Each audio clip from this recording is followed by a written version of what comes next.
Nice. We don't know if she's dead yet. Welcome, everyone. Perfect timing. To another night of bad decisions. I just love saying that intro every time. But anyway, let's go ahead and recap a little bit of last session because we have some sea shenanigans to get to tonight. Recapping a little bit of last session. So, you guys had dealt with the hearing about the attack in Dragon, being told that many troops were being sent there, and that an opening for you guys to go to Dragon to mainly for whatchamacallit, Trevor, Tyler, and Renee to see their wares and see what has been destroyed, what's still salvageable, and everything. But getting there, finding out that the city is still heavily under siege. But since you were there for a job and you had met Maxim, you went down to the warehouses and encountered some undead giants. Shortly after being followed up by a couple undead ogres and some burnt-to-crisp zombies.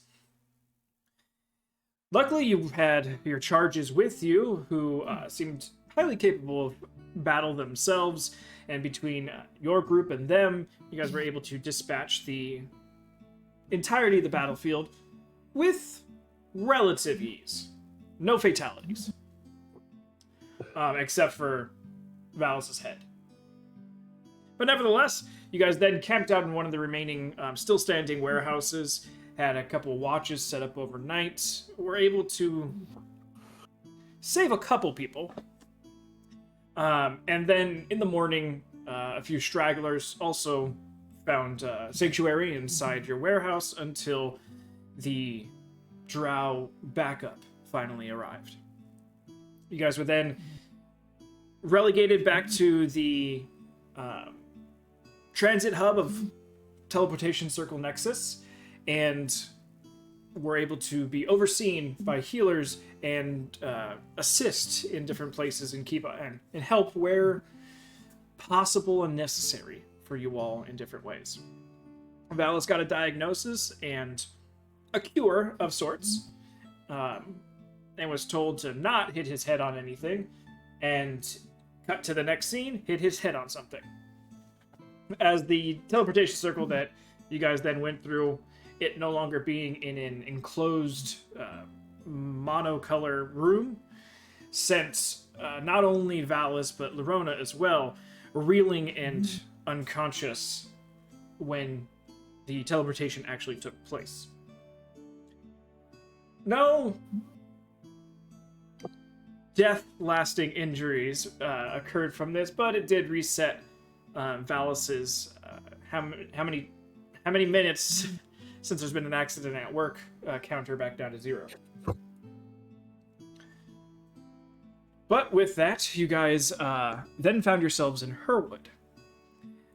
Herwood being a bit different of a situation, as you guys were finally found a place to make bed for the night. With, I believe it was Trevor, was the one who ended up just asking a person, like, yo, where's the inn? Since it was sort of up in the air exactly who was going to find out what. But a place was found, and unfortunately, probably with everything that's been going on, it wasn't quite thought of that there might be an assassination attempt of some sort on the charges of yours. But luckily, you were just down the hall from them. And after hearing the commotion and seeing Trevor definitely manhandling a somewhat corpse, you all found out from Trevor himself, as he relayed the information that was given to him, a warning that the seas are no longer theirs, and that not only the pirates, but some of their ships have been overtaken by the undead masses. So, with that, a decision was made. And almost after the decision was that Tyler and Renee were going to go in separate directions, and Trevor was going to take you guys with him back to the ship to cleanse the waters, as it would. Chadra disappeared to go send letters, as she does. But luckily, a keen eye caught an individual creeping their way towards their charger's door once again as Twonk intercepted an individual trying to talk to Trevor, Tyler, and Renee. Unfortunately, the meeting that happened earlier in the session between Trevor and the Drow, sounds like an interesting band name, and some other Drow heads of households known as, well, actually, you guys never got the name of it specifically, but a rumored group akin to the Illuminati of the Drow households. And though the Drow knew of this person, no one decided to tell Twunk that, oh yeah, there are these, like, Secret Service type people. To be fair, they weren't expecting there to be interaction with these Dark Blades, but nevertheless, Twunk was able to intercept them and get an interesting interaction. Luckily, before any true damage was taken, emotions were calmed, and messages were given to the Darkblade, who Valis was able to see that it was, what's her name again? Arena? There you go. That's what you call her. Still think it's funny. Valis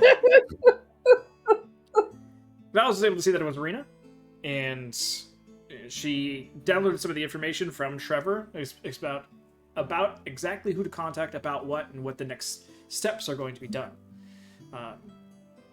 She then left, interacted with Chadra for just a brief moment, have a brief convo, before she disappeared. Everyone gathered their things. Tyler and Renee went their separate ways once you guys left the inn. And since Herwood is the main port area, you guys all started heading down to the docks. And that's where we ended last session. Making your way down to the docks. With Trevor leading the charge. Go ahead. Going to the docks is gonna kill us. Some undead says. Going to the docks is gonna kill us. Some undead says. Tamerlane's happy. Yeah. Something to do besides stand still.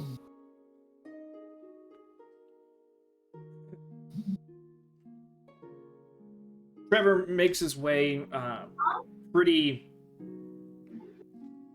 decidedly, seeming that the pep in his step ever since the battle with the giants really hasn't gone away and is now even more directed.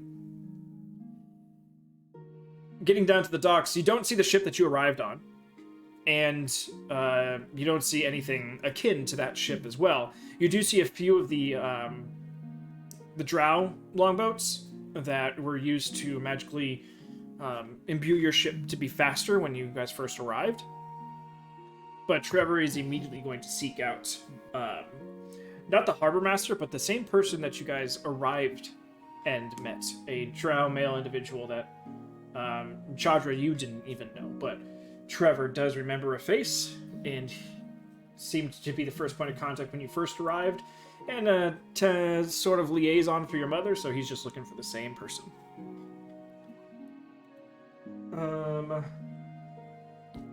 So he's just at the edge of the dock, just trying to scope out everybody. And currently, right now, there's it's a 7-dock port, and there are 13 ships currently docked, all in and around. 2 of them seem to be badly damaged. Okay, Trevor does spot the individual and heads down onto Pier 2. Trevor leading the way. He'll pause you guys at the end of the pier and say, let me go have a discussion with him, and we'll not disappear from view, but head down the pier and have a hurried discussion with the individual.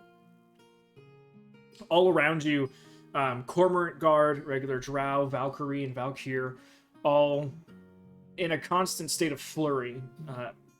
Not specifically you guys are under siege or anything like that, but definitely get the sense of these ships need to be turned around, the cargo needs to be turned around, unloaded, loaded as fast as possible. The entire country, if not the continent, is probably in a very high tense state right now. Lockdown. Oh, ruh-roh. Chadra, go ahead and give me a perception check. All right. Twunk, give me a perception check as well. Where is it? Right there.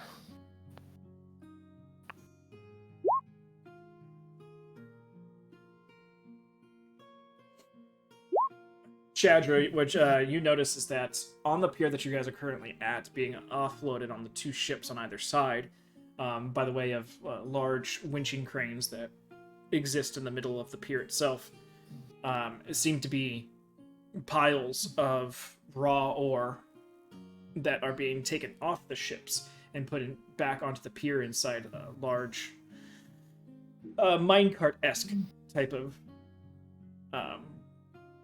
movable objects. Ooh, we know what that is. Twunk, you notice one of the very badly damaged ships. There's two of them. One is still seaworthy while the other one isn't, and is currently being roped and lashed to stay afloat. As you can see, people moving around and about the top of the ship in the different holes, trying to patch it to make it watertight. The colors on that ship are very reminiscent.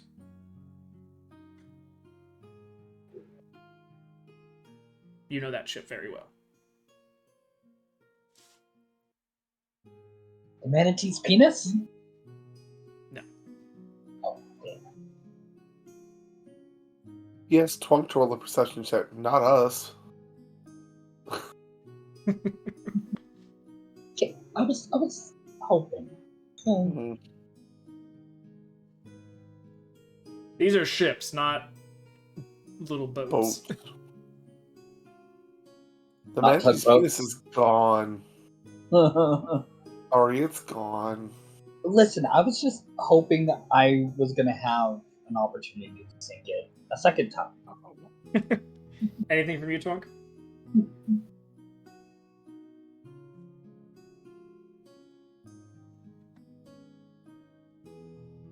Twunk? Do we lose Twunk? If you're talking, we can't hear you. Okay. He is disconnecting and reconnecting. He's thinking deeply. Pensive. If you're talking, we can't hear you. I heard now. There we go. There Yes. There you are. That was very worrying. Just like, it's like, am I being ignored? No! Never. As I was asking, it's like, how far away is that ship?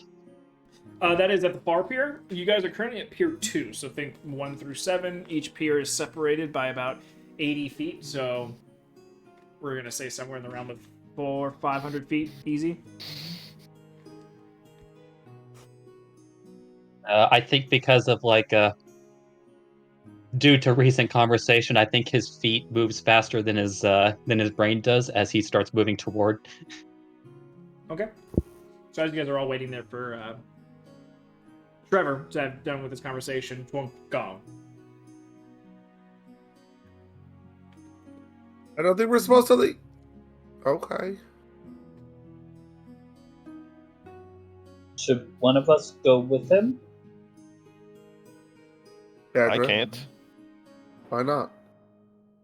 because I have to watch Trevor. I'll go? Hurry up. The only person who has I'm a gonna- chance at keeping up with him is Lorona. Oh, dear. Lorena will go. That's the benefit of being a rogue. All those bonus actions and stuff. Movement action, bonus action. Yep, move, dash, dash. So Lorona, you want to go after him? Yeah, she'll go after him.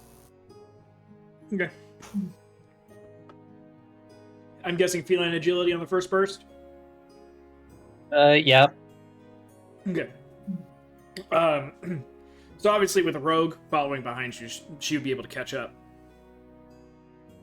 She'd be there by round 2, round 3, yeah. Yeah. But probably much more... Like, Lorona, you're not trying to stop him, you're just following along, right? Right. Okay. So, Twonk, you perceive her that she's there in turn with you, as you guys are dipping in between all the people that are working on the dock and all the things that are laid out and put in the way. Let's just go ahead and get a dex save from both of you. That's hot.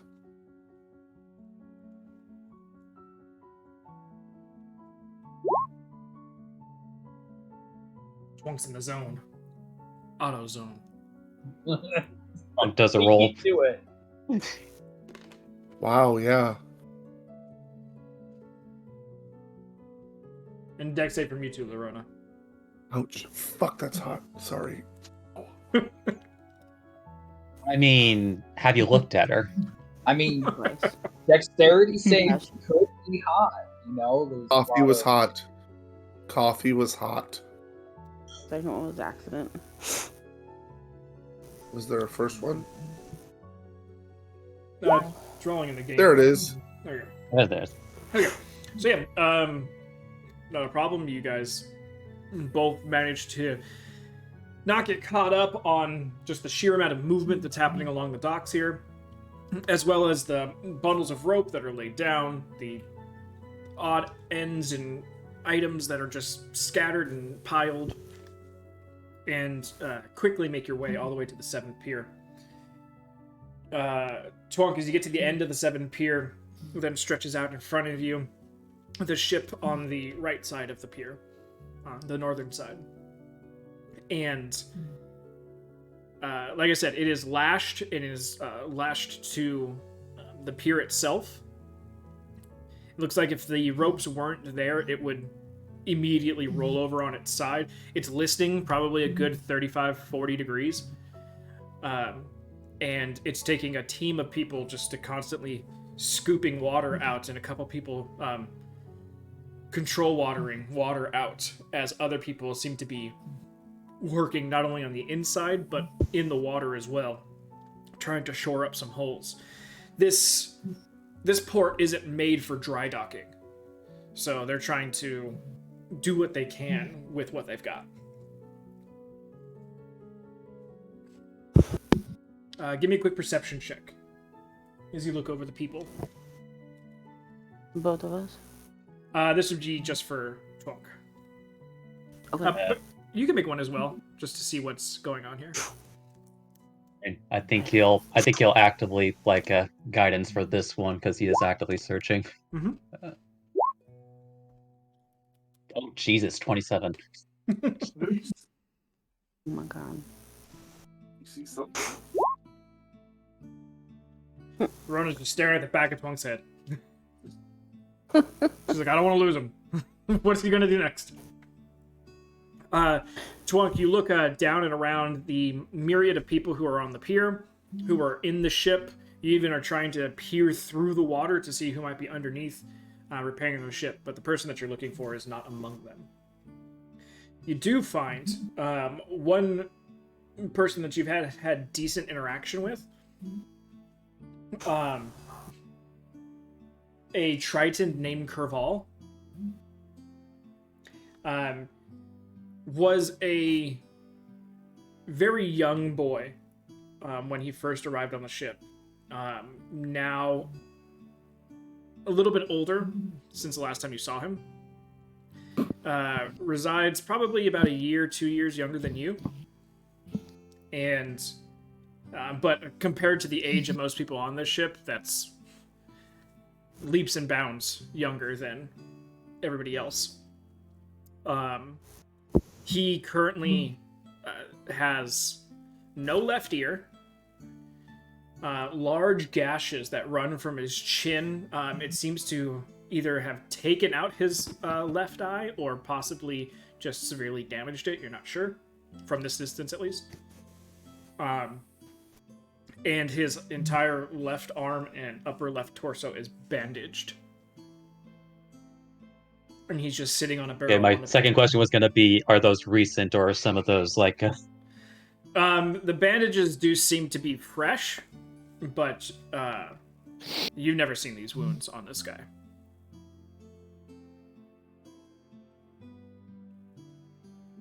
And you never heard of any story of that type of damage.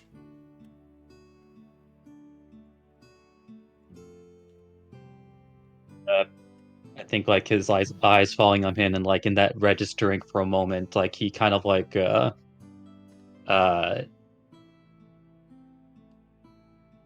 outside himself for a moment as he kind of like instinctively like calls out Craval. Roll perception on him. Okay. Hears you and like starts to look up and look for the source of the noise. It's only until you get about 30 feet away from him that he actually can see you. He's got as you get closer, you can see, yeah, his left eye is completely gone, and his right eye, there's popped blood vessels in it. The damage down to the bottom of his chin actually extends down to the right side of his throat. And it looks not fresh, but gangrenous. But like I said, the bandage just does look fresh. The one bandaged arm, he raises. He goes, Cloud! Oh, it's nice to see a friendly face.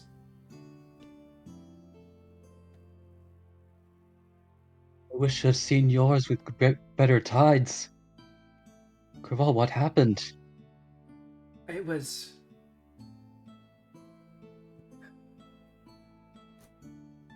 a massacre. Just in the middle of the night, all of a sudden, things were on our ship, crawling over the sides.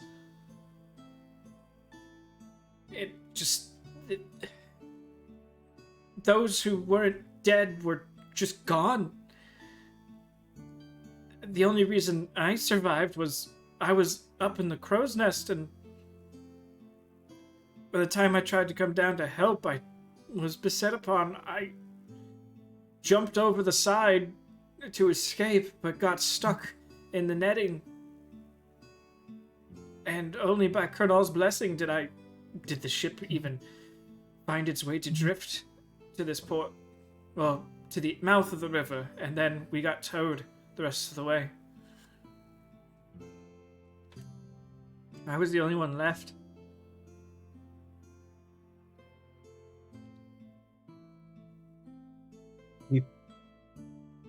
He wasn't on the ship, was he?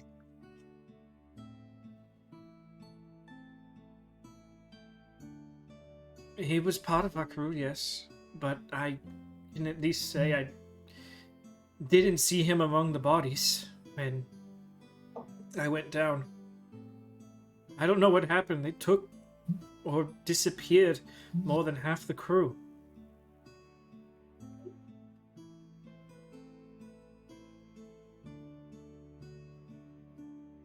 Disappeared? Took them? Yes. Like I said, when I came down, there was hardly anybody left that was alive, and I saw one of those bloated corpses grab the captain and jump over the side with him. The rest were feasting on the bodies, and then a few turned towards me.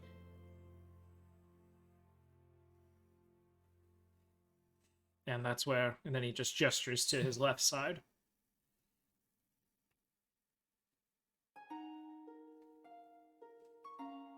He kind of like swallows and like reaches an arm out, but kind of like hesitates because he isn't sure if he like feels pain. Just like, so thank every star that you're all right. They Have you said been it's going to take a observed? while to heal.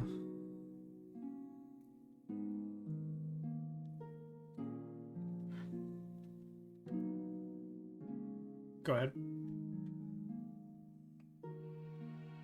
Oh, it's just because like the question he asked is like, have you been looked at? And like you kind of just answered that. Yeah.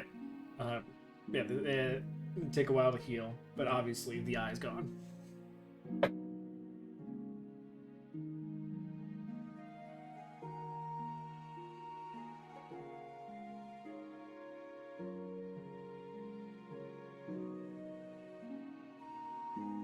They said they need to take me to one of the healers for a removal of something. Before, and he just gestures to his neck. This can get any better.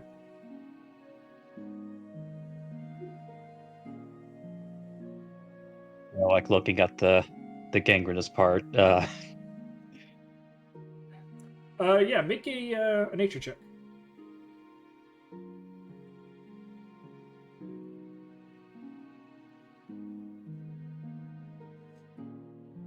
I can just picture like Lorona still stalking you behind.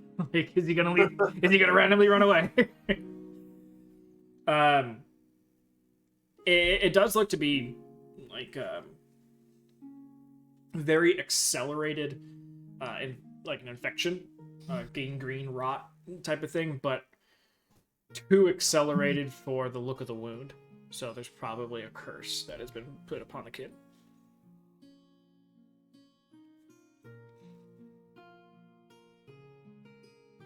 Yes, that must be removed.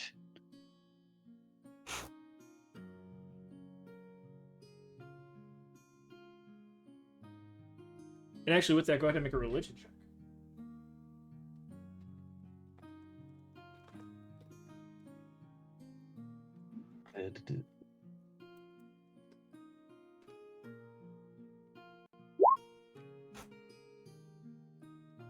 Rolling better on these than I'm expecting.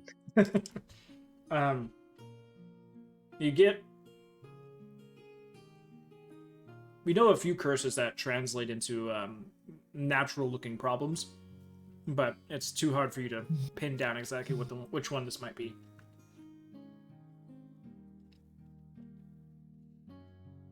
Appears that whatever those creatures had done to you, it inflicted upon you some sort of curse.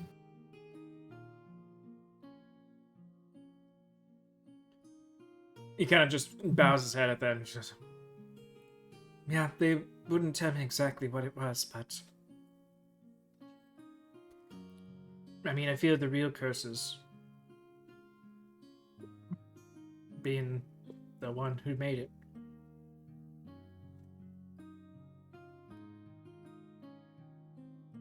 Remind me, what time of day is it right now? It would be late afternoon.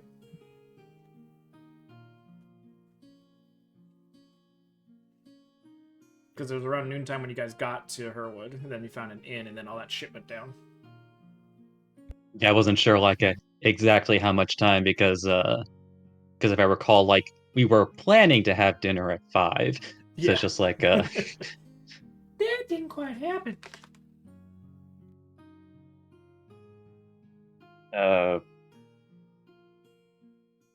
like gingerly on the appropriate side. Twinkle placed a paw on one of his shoulders.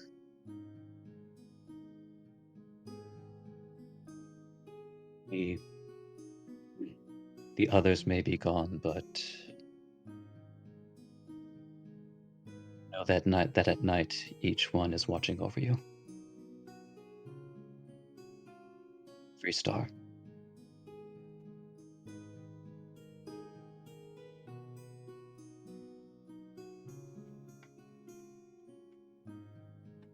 He just nods and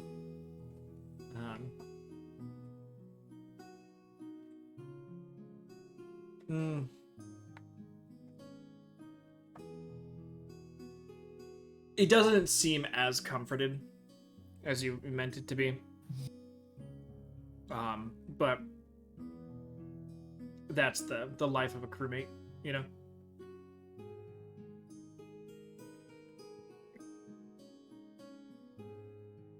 But it is as I said, that is every fortunate wind that brought you to this port.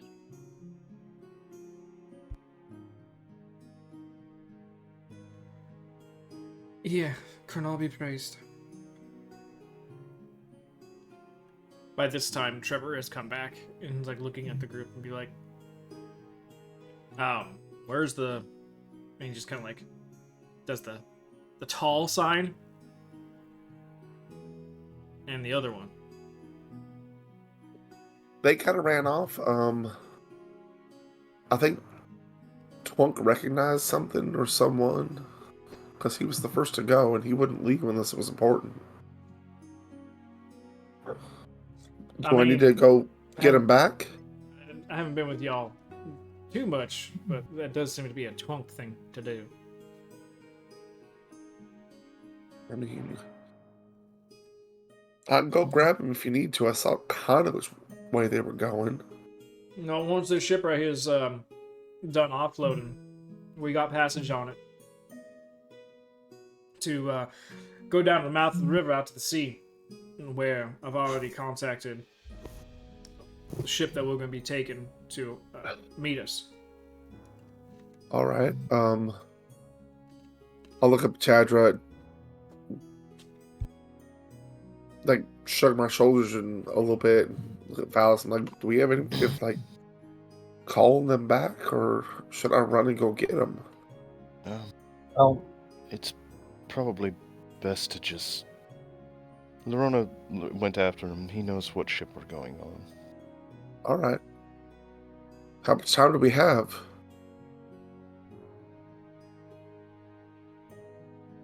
I mean, they're only about... They still have about a quarter left to unload, so maybe like 5-10 minutes. Oh.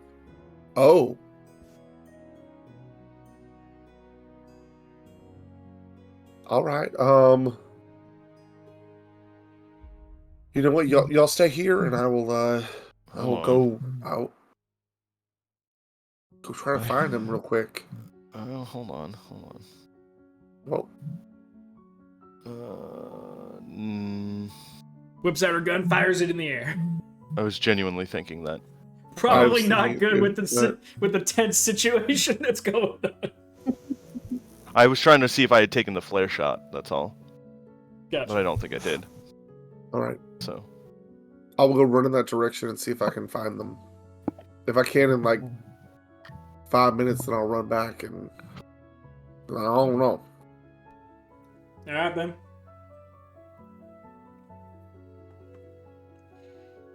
So, Teverlay's off. Go ahead and give me a perception check. Right. Oh god, I hope this works. Not bad. Okay. You run past the next few piers, and you're like, okay, you're for sure don't see a tabaxi here. And so you start heading further and further down the docks. Because there's a lot of movement not only on the docks, but at the end of the piers, also on the mainland itself. So go ahead and give me another perception check. You've narrowed down a large swath of it. About half. I mean, he's real easy to spot. He's currently bent down talking to a child. God damn. You're unsure. You've gotten to the just past the middle of the entire dock here, and it is inundated with people and large, much taller than you. How loud is it? Pretty loud. It's a pier at like high noon. Like it is busy. It is loud. There are a lot of people yelling at each other. All right. If I whistled real loud, not going to get anywhere. All right. That's what I was asking. Okay. Yeah, there's people whistling real loud from a ship to the pier that the ship is connected to and barely hearing each other. Okay. And I can't see him anywhere, so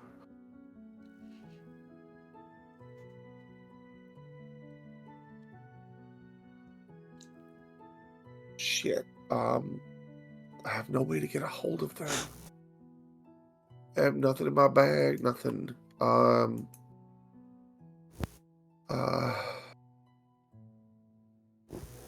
check real quick.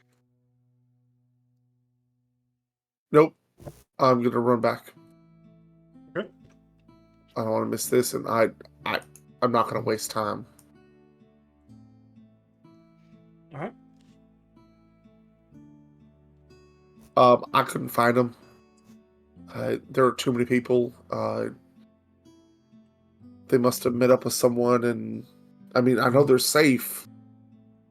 I hope they're safe, but I did not find anyone.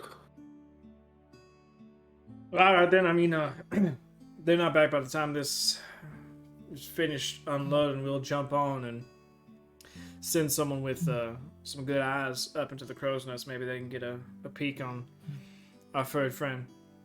Yeah, sorry about that. I'm not really one for It's not your fault that finding stuff. it's, if anything, it's our feline friend that took off without quite mentioning exactly where they're going. Seems to be a recurring thing. And here I thought Valis was going to be the problem.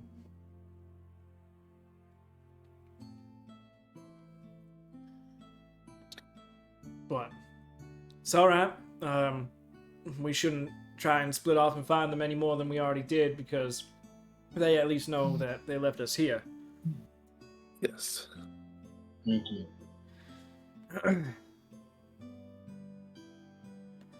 Back over to Twonk and Lorona and Craval.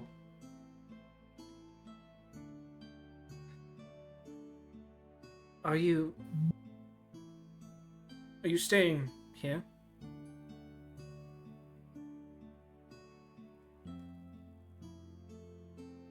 I'm afraid that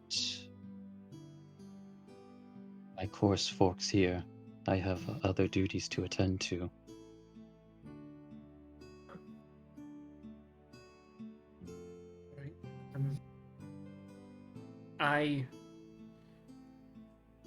Do you know a safe place or safe people to be with? I don't want to be alone.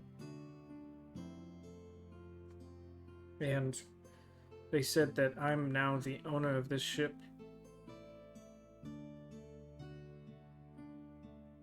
So I can't really leave.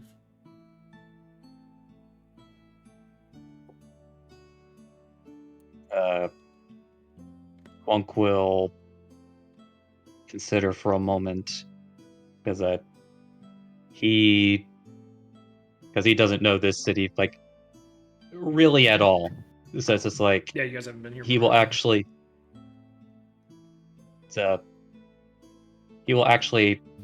offer his hand.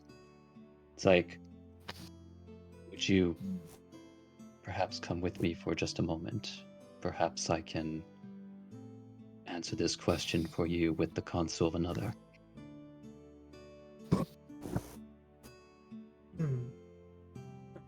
Is it not going to be far? They won't let me.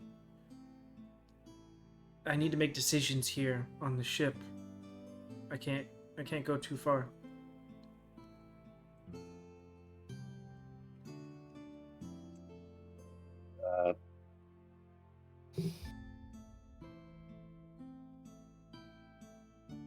Lorona. Yeah, like it would. Give me a history check.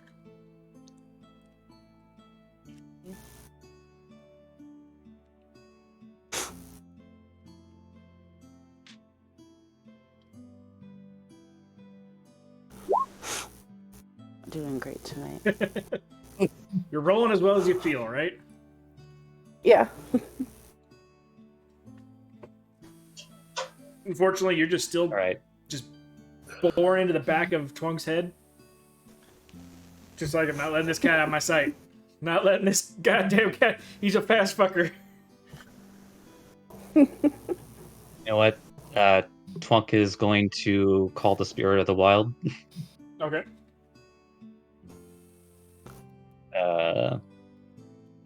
And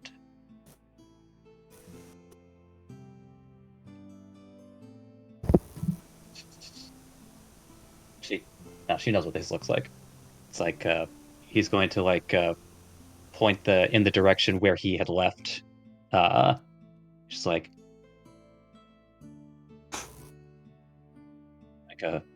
find Chandra and beg them here. Okay. Bird goes up. Go ahead and give me a perception check for Bird. Sorry, Spirit of the Wild. Ooh. Chandra, give me a perception check as well. All right. Perception. Even with advantage, Jesus Christ. Uh-huh. So I need to double check I don't remember what the modifier is for Hawk. Feel like it was either a 3 or a 4.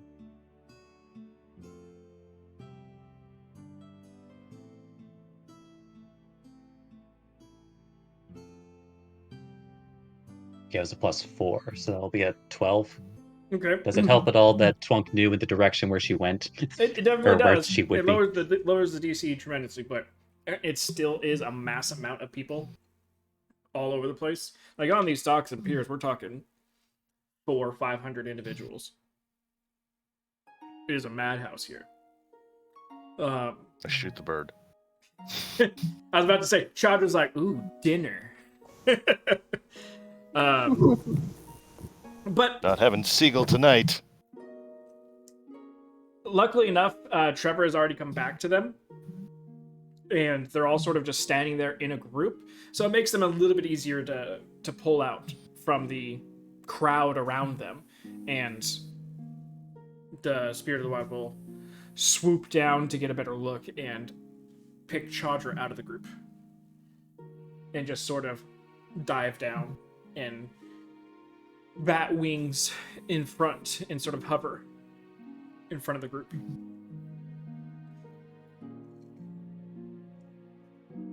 What is it, boy? Did Timmy fall in a well? Sorry. Pretty much. Again. God damn it, Timmy.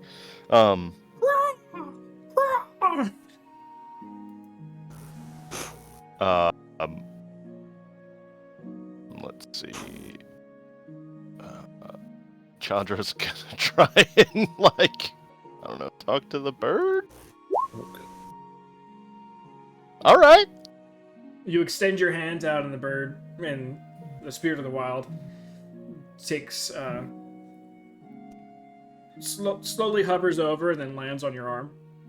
Okay, cool. I dig. And just looking at you. Staring into your soul.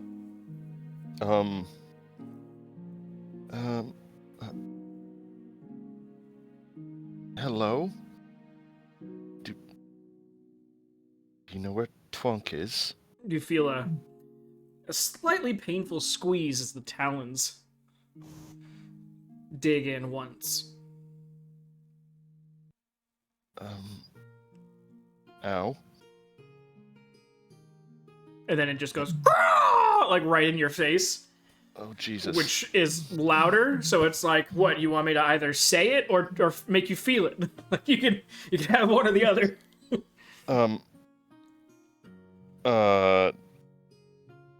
Yeah, okay. Can you tell him he needs to come back? You feel 2 squeezes. Okay. Can And you then show- still holding onto your arm, starts to flap the wings towards the direction that Twunk ran. Not leaving, but sort of like a gentle pull. Okay. Gentle's an off word for that. Trevor, I believe I have to follow this bird. He's just looking at the whole situation.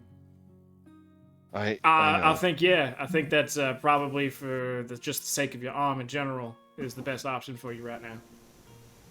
I got this, Chandra. The bird just immediately rotates down, looks at Tamerlane, just goes like right in Tamerlane's face. Why would they do that? He was told to find Chandra. No, I understand. I was talking to Chandra, not the fucking bird. Wow.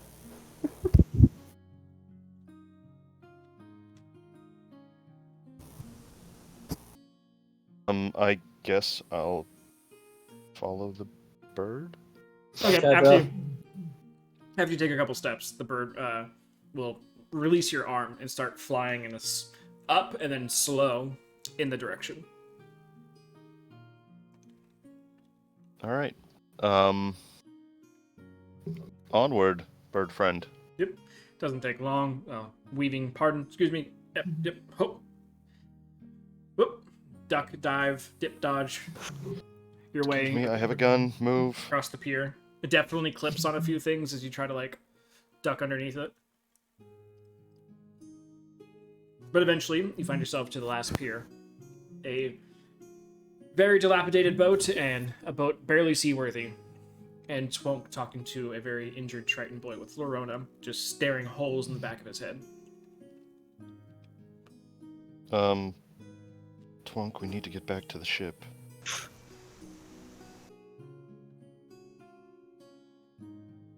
I understand and I shall be there, but I called for you because I required your assistance.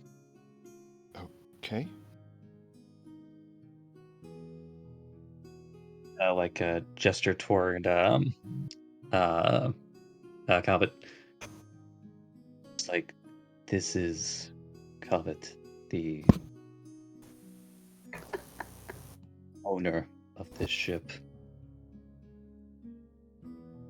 You're putting you look at this basically child and a very destroyed ship and trying to put two and two together.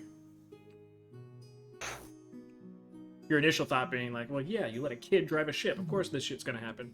Have you seen Step Brothers? Okay.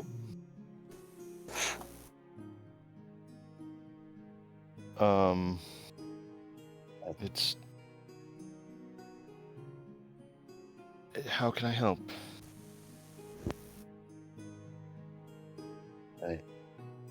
He is from the atoll, and for the time Stop being, it. he is. That wasn't at you, Twonk. Oh, okay. Timberlake's It's not like, here. oh, okay. Sorry. It was yelling at my cat. I apologize. The other cat. The other cat, not you. Racism and spreading. And for the time being, he will be here in uncertain waters. Is there any place safe that you know of where he can stay? Oh, I don't think I know Herwood that well. History check. History check, roger that. Dun, dun, dun. No. Uncle guidance, you. Alright. Extra D4.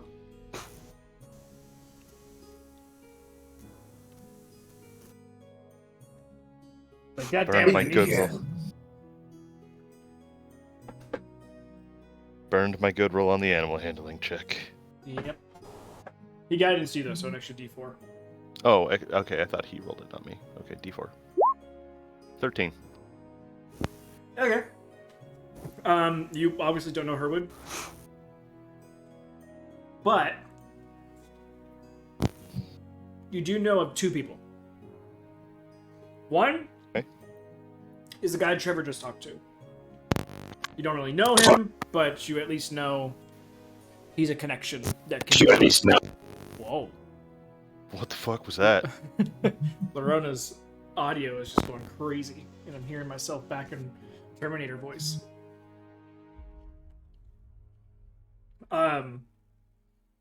But so that's one person you could press for some possible info, but there's no connection there. The only other person that you know in this town is, I mean, you technically don't know them, but you were at a meeting where their house was represented.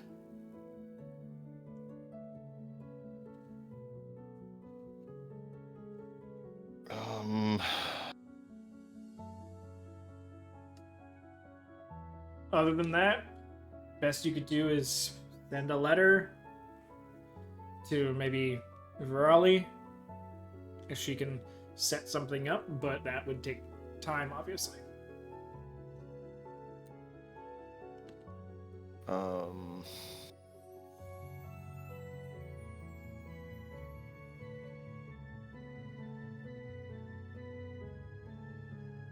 know what to do then.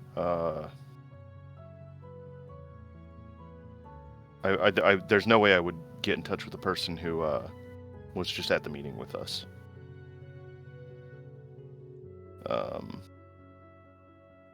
And the other person I don't know that well, you said. Yeah. So, I mean, I would have to go with the third option. I would probably have to draft up a letter to Virali that I can give to him along with I'll write him a letter like with instructions to give to the person at one of the Drow offices to send a letter that goes to Virali. Okay. He will then ask for directions to the Drow offices as well. Do I know how to get to the Drow offices? Yeah, that's where you guys teleported into. Cool, then I will give him directions. Okay. Then he's gonna ask you, okay, so who do I send this to exactly? I will This just kid make knows sure that... absolutely nothing of Drow bureaucratics. Yeah, basically, what I'll do You should is have gone with option one. Oh no, it's just more of like you need to like this. Not only is this kid a kid, but just spell it out and like. Yeah. So what I'll do is I literally am gonna like write step-by-step instructions on like what needs to be done. Not for him, but for the person that he's going to give the letter to. So basically, and I'll let him know like this is where the office is. When you go in there, there will be somebody working at the desk. Say that you have been sent here by Chadra Telena, and she has given you this set of instructions, and then hand them the envelope. Okay. Essentially. So I'd say I all would in all, need- it takes about 10 minutes to get done. Yeah, I would need the kid's name and all that jazz, and so that way it's all, hunky dory. Not a problem.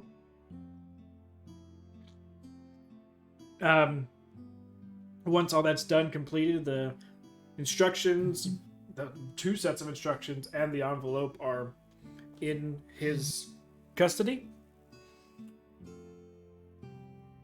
Mm-hmm. He'll ask, time frame?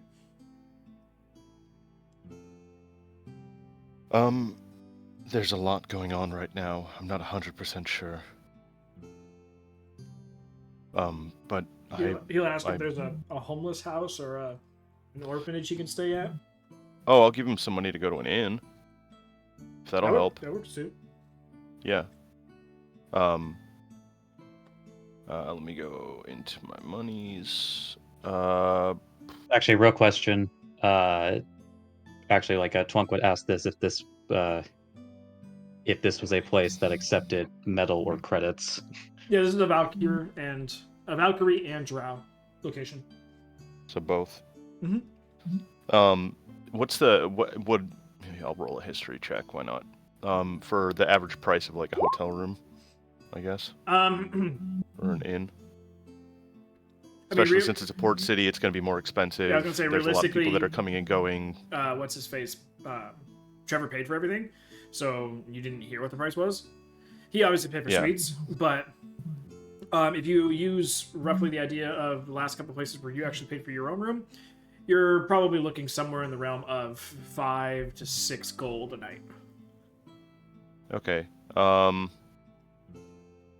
6 gold per night. And it does include meals and drinks. Okay, give me 1 second.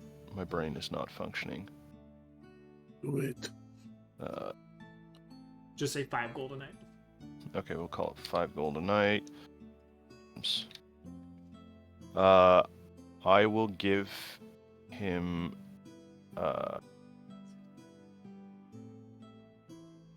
20 platinum.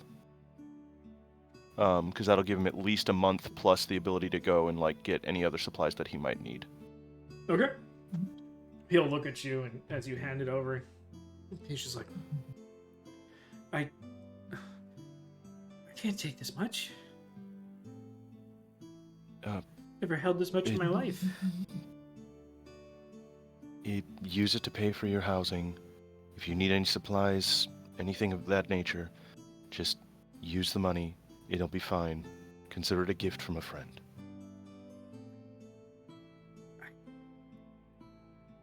The You tears. can repay us by keeping yourself safe. The tears get created in both eyes, or I should say, eye and then eye socket. And that's when you realize that the eye's still there. It is just pushed back into the skull. Oh. And just goes, thank you. Yeah. No, just take care of yourself. If you need anything, my assistant should be in touch with you as soon as she's able, and she should be able to help you out with anything that you need. Thank you so much. It's not a problem.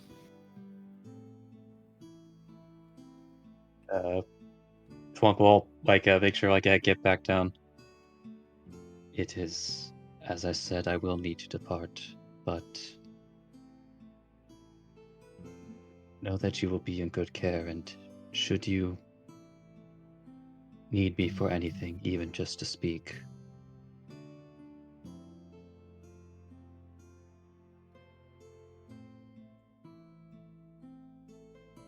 Gil, I consider.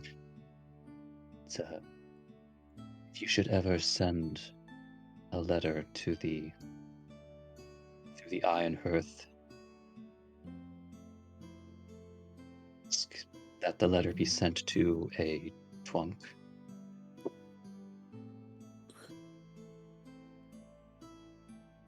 He just kind of nods to that. Not gonna ask any questions.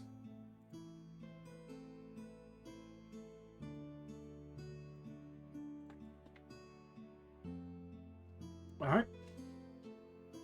It gives Twunk a hug before you guys have to say farewell. All right. And Chandra, as you're putting things together in a way, and you see the hug happen, and you turn around and start heading back, you realize, oh shit, it's been 15 minutes. Yeah. Yeah, yeah. And as soon as you guys are at the end of the pier meeting the dock, you just turn around and be like, all right, double time, and just Yeah. back to the group. The group is no longer on the pier itself. They're actually on the ship. Luckily, the ship still needed to load some food and such to replenish their stocks. But they are just finishing it. And the captain's kind of just sitting there oh my god. And then Tamara's like, I see him. We're the worst. They're on their way. And so Chadra, Twunk, and Lorona all... The gangplank's not even out anymore. That's how close they were ready to leave. But you guys, there is the netting across the side, and so it's a jump and a grab and a doop-doop-doop your way up, Okay. And the Monk uses last, the ring of jumping to to no sell it. then everyone just looked at you. It's like, you're the reason we were waiting. Don't try and show off now. But no, not a problem. You guys get up on top, and the last two lines are let loose, and the shift starts to drift away. Almost immediately, cutting it almost pretty close as you guys move out of the way. Another ship takes your guys' spot. Now that you guys are pushing out into the water and heading around the first bend, you realize there's like 20 or so ships that are waiting to dock. It's very much like at one of those like way stops on the freeway, and there's like 30 semis waiting to get weighed. You guys just didn't see it because it was around a bend that had a small hill cliffside that cut the river in half. But you guys are back on water, heading towards the mouth of the ocean. Now, just like when you guys arove, it's going to take a couple days to make it to the sea. Mm-hmm. And this ship is a straight cargo ship. There's no defenses on it. There's no anything like that. It can go seaward, but it usually doesn't. This ship usually travels from Herwood to Vrem and back, just using the rivers. So it's a very very high keel ship. It doesn't rest too low in the water. Okay. And it makes decent time because right now it's currently unloaded, and just like an empty semi can move just as fast as a regular car with no problems. Same situation applies here. It moves swifter than you would expect it to. But there is going to be 2 days worth of travel before you guys get to the ocean. Nice. So any conversations you want to get done, any preparations you want to ask or be ready for, now would be the time.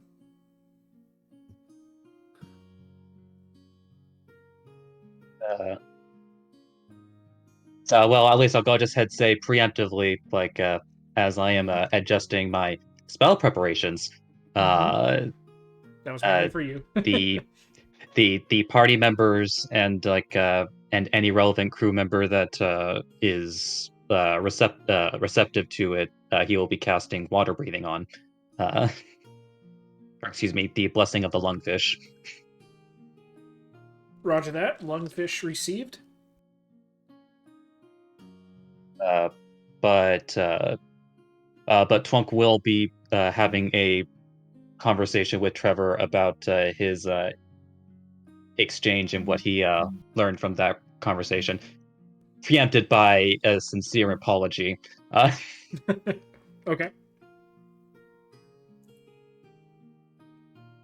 But Trevor will take it all, and he's pretty insightful, so he'd understand that even if you didn't tell him that someone you cared for was on the ship, and would put it forth that condolences, as well as we'll find what happened to them if we can.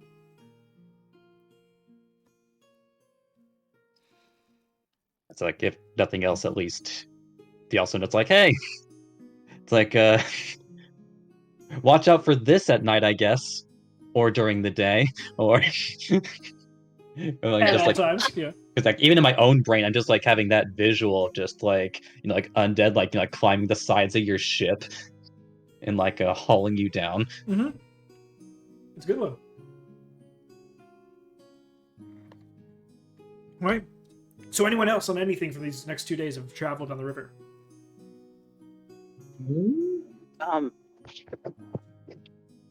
Larona's gonna remind Valis to take his medicine. I have a note Yes. put in all caps for that. Perfect. I'm going to 2 days of medicine remember down. to take my medicine. Thank you, Lorona. Perfect. I actually want to have a talk with Tyler, if that's all right. Tyler's not here. Trevor, I mean, Trevor is here. because their names are so very similar. I keep getting them mixed up. It's all good. He's receptive. I'm just So I know what we're capable of. What is it that you are capable of? Like, what are we expecting from you when we get into a fight or anything like that? Like, are you going to take charge and let us know what we need to do, or are we on our own when we start fighting, or should we start working as a team? I don't know. It really depends on the fight specifically, but when it comes to the ship, I will be the captain and I'll be steering. Oh, so you're not fighting when we get attacked by zombie pirates? I mean, the tone of that makes No, it seem like I'm not giving a shit. there's nothing. That is not what I meant. And like I said, it depends on the fight. If we are cruising and the sails are set and we've got no ship attacking us that I need to do evasive maneuvers, and they are boarding our ship like Twunk has said happened to ships in the past, then yeah, I will be able to assist with whatever is plaguing us. But if I need to do evasive maneuvers, I trust my arms and eyes more than I do even my first mate to do so. We are the first line of defense. I get it. Okay. That's what I needed to know. I wouldn't say that. You are. We are the second line of defense. Y'all I are get capable. it. I need to know. In ways, but so we are the last line of defense. You are a line of defense. All right. You'll see more once we actually are on the ship and you get to see the crew and see how things are rolling. All right. Okay. I can't give you everything right at the front. We gotta. I feel like you're just being pushed to the side. I have spent over 2 decades on the sea with my crews on my ships. No one on my crew is less than 10 years experienced with the ship that they are on, the weapons that they carry and have available to them. So when it comes to experience, yes, you are slightly getting pushed to the side in this specific circumstance. Now, when it's fighting on land or in any other context, I would choose you first over them. It's just more of the location of the battle. If we stop in port and there is a brawl or something going on land, y'all are the first line of defense. You don't understand. I'm just trying to get to level 6. Okay, it's really hard right now. What are these levels you? No, I'm just. No. So, who should I talk to get better at what I already do on sea instead of just land? I mean, since we have a couple days and... Well, this crew is not my crew. This ship is not my ship. None of these real... There's nothing that you're going to be able to really do or learn in a timely manner that is going to be of bountiful impact to how the ship is run. I have a crew. They are highly capable in the things they do, and possibly learning from one or two of them to do a very specific job and assisting them in said job might be the best bet for your time spent. Other than that, just overall assisting and being part of anti-boarding crews or boarding crews would be the best probably for your ilk and the most akin to your experience in battle as well. Okay. I understand. I just want to let you know, I'm not saying I don't value y'all's experience. It's just, I value the experience of the men and women that I've fought with for years. And I appreciate that. I do. In this very specific circumstance. Okay. Now, when it comes to fighting some undead giants, guess what? You all have more experience than that than any of my crew, and I would vote for you first.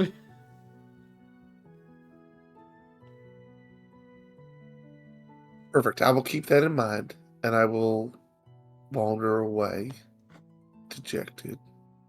Wander away. All right. Anything else for the 2 days? Just No, making I'm pretty sure- useless. I mean, Trevor's Right. not doing anything on this ship either. Yep. He's I would he's just- taking I like mean- a cruise. I making mean, sure all my Tyler and gear is Renee are good. slacking too, you know? Like, have they even lifted a finger these past 2 days? They're not Dear even God, here. they're not even here. I'm making that joke I here. know. I know. I'd say probably just going over gear, looking at like going over sea charts and maps and stuff like that with Trevor to see what our plan of attack is. Trevor doesn't have any of that shit. Cool. He's And just Tyler going was the over my gear. cartographer. Yeah. Tyler's the map guy, but each of his ships has a cartographer on it, so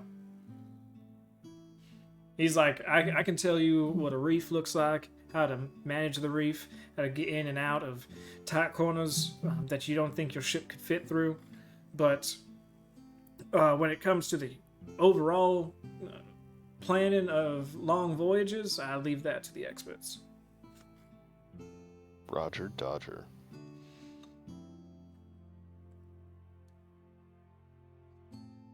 Then yeah, just kind of going over my gear and trying to stay out of everybody's way. Same. Are you going to be making bullets again? He's all out of No, not casings. on board the ship, and I'm out of casings. Okay. Just checking.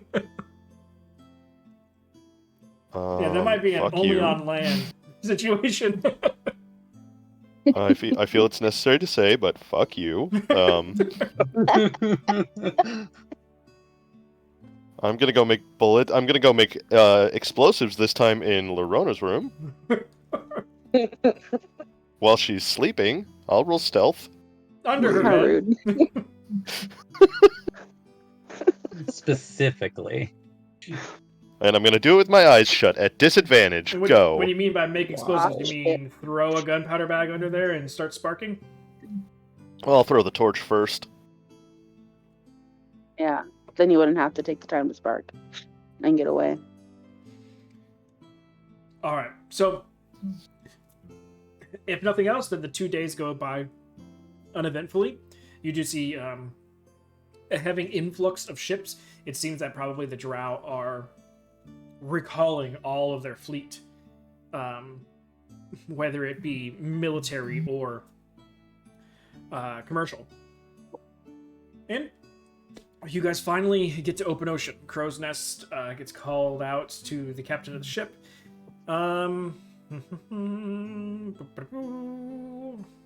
Nope, no one languages understand it.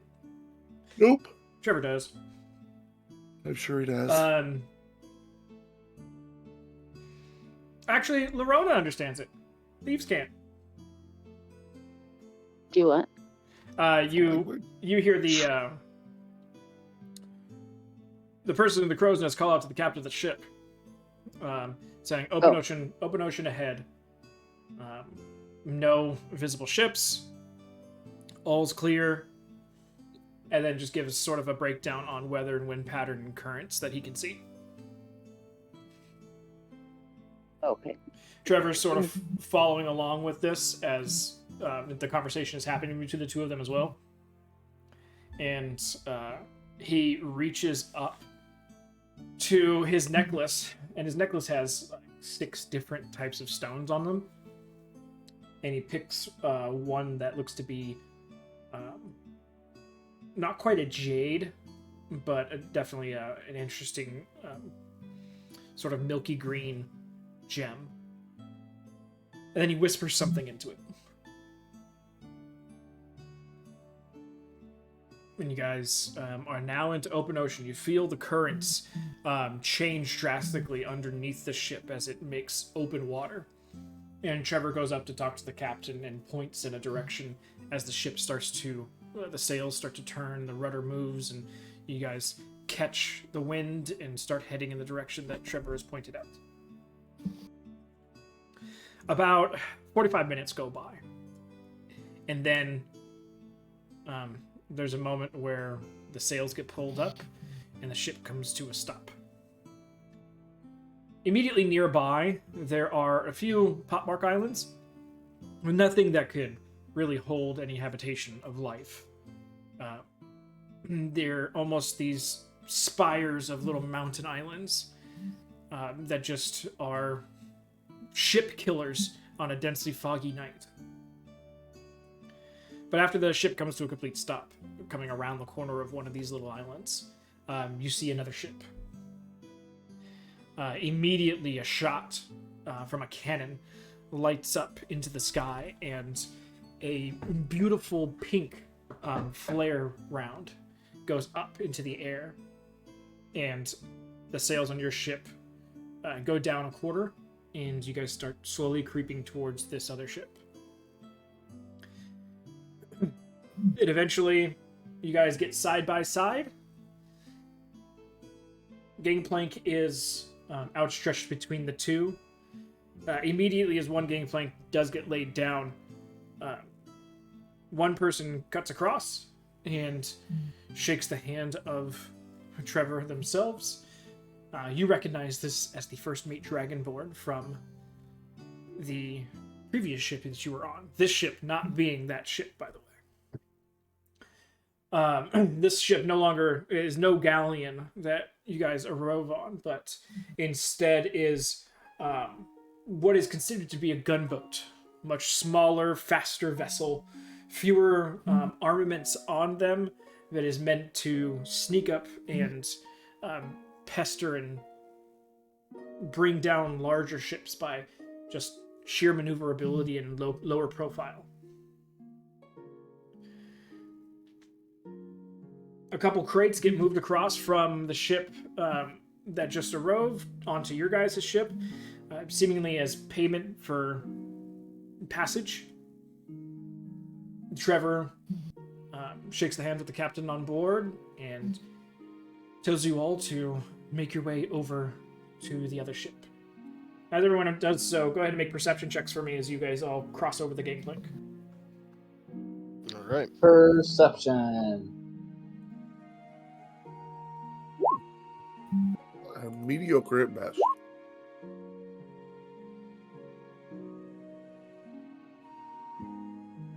No, I'm gonna go.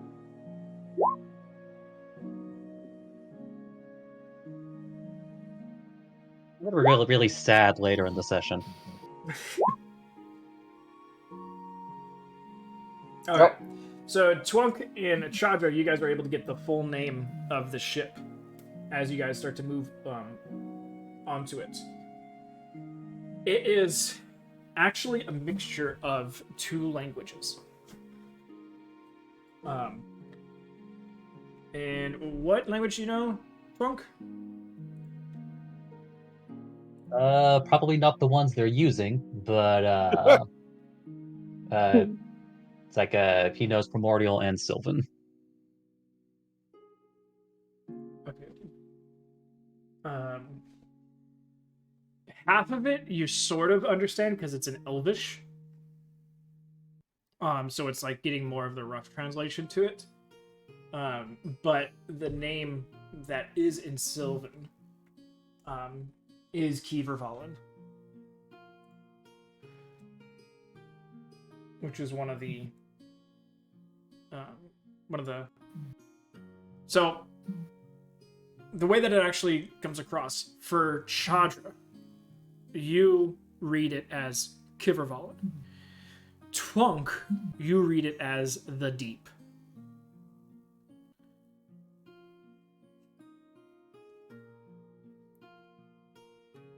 And the whole ship name is called Ode to Kievervallen or Ode to the Deep, depending on how you read it.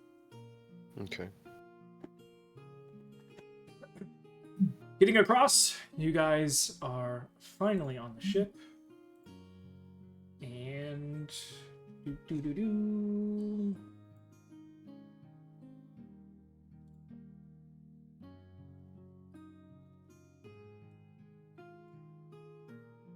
There is your ship.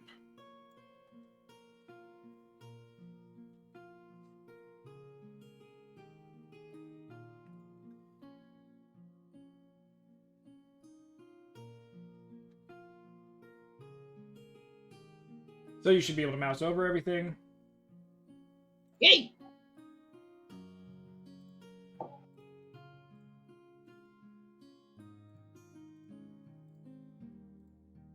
Now making it accessible for everyone as well, so you guys can Like see. barrels. Yep, the barrels.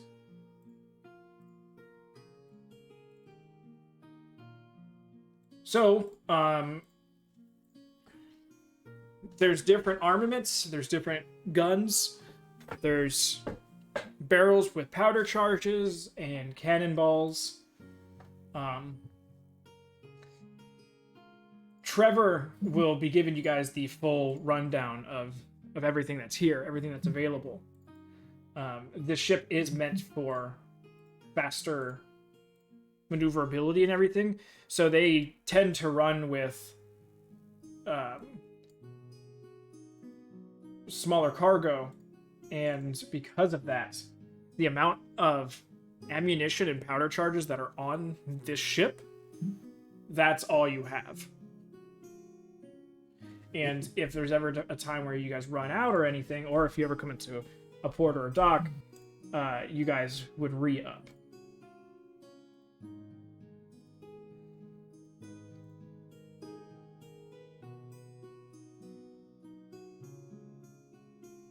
Barrel full of monstrous cannonballs. Yeah, Cannonballs. the cannons that are in the middle portion of the ship itself, they're monstrous siege cannons. The These way, ones? yeah, the way that they work is that if you shoot one and not the other at the same turn, or at the same time, I should say, you'll end up turning the ship. Ooh. And if you shoot them both at the same time, it'll actually slide the ship 10 feet in the water to the side. That's good. No. That's good to know. So I'm guessing these 4 that are on this middle section here are the same as these 4. Yes.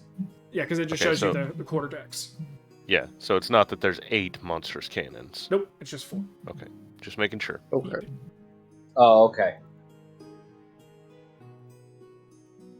This ship only has the top, the 2 sections of the quarter decks, and then, or the tri-deck technically, and then the 1 cargo hold underneath. Mhm.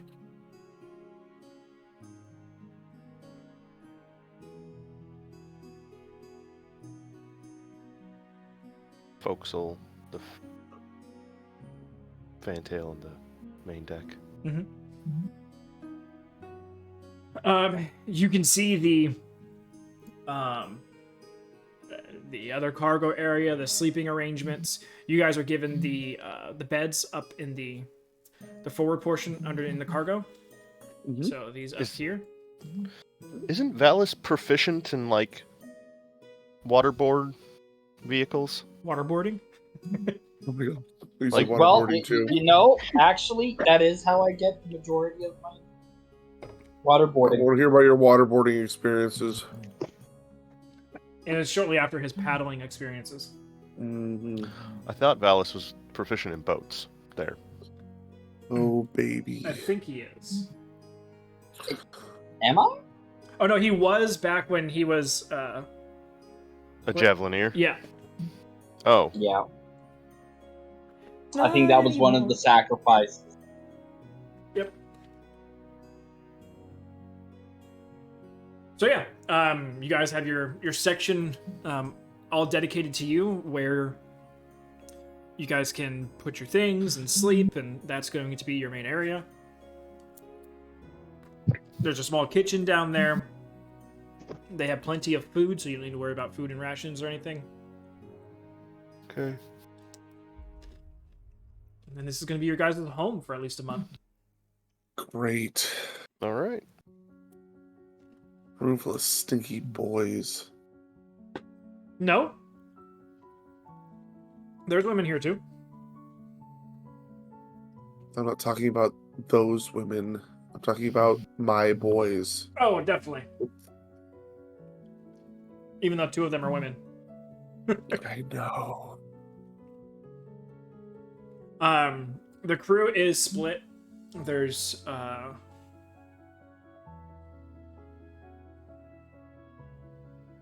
think 25 30 individuals. And it's What are they split between saying? a host of races and sexes. Where are they what? I'm sorry. Never mind. I was looking at the tiny ship and thinking about 37 people, 36 people. No, 30. 30. Yes, plus us, plus Tyler. Yeah, you guys are Trevor. You guys are there. These beds hold 2. One. I know. Two. It's a two. lot. Yeah, and remember, the ship's always in motion, so half the crew is always working. True. Yeah, I know. Still. Yep. 'Tis the life at sea. As you can see, the guns, if you hover over them, they have little tooltips. Ooh. Tells you the range, tells you the damage, what things are required. I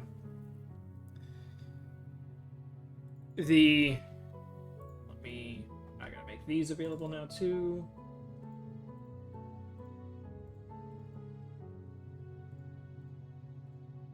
Barrel of bolts.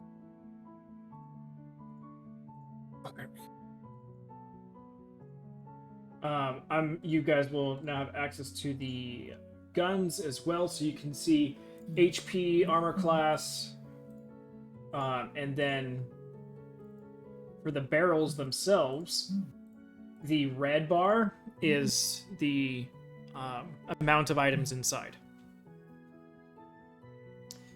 Except for this barrel and this barrel, the green is health across all of these things. But for those 2 barrels specifically, the blue barrel is the powder charges, and the red... Sorry, not the blue barrel. The blue line is the powder charges, and the red line is the amount of cannonballs that are in there for those smaller cannons. Those swivel cannons.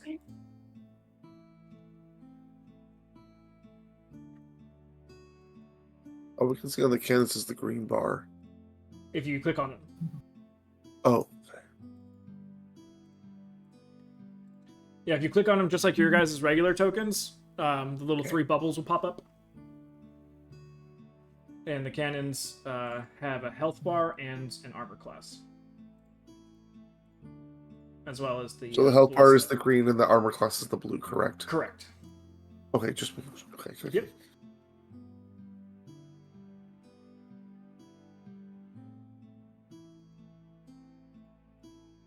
This is the time to ask questions about how things work. Yeah, mega cannons, there's a red thing. Oh, for the cannon itself. Yeah, the mega cannons, yeah. That's the DC... sorry, that should actually be a 13, not an 11. That's the DC to reload the cannon. Got it. Which is the description. Perfect. Okay.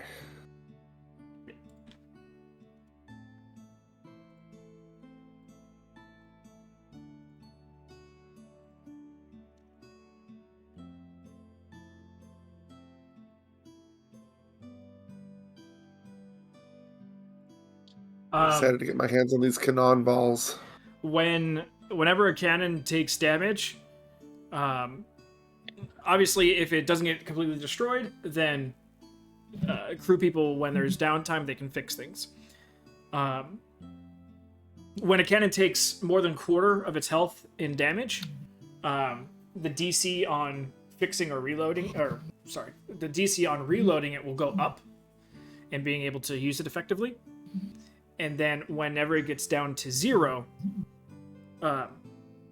it needs to be repaired, like, dry dock wise. So if a cannon gets taken out of commission, it's out of commission until you guys can dock somewhere. Okay.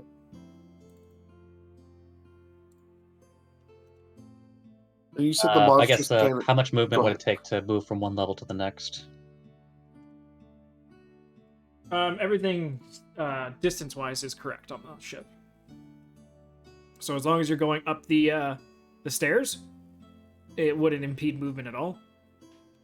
Be part of your movement. If you're trying to jump up or something like that, then we use the same sort of jumping mechanic. The quarter decks are the front one is 5 feet up, and the back one is 8 feet up. That's good to know too. What I mean, like a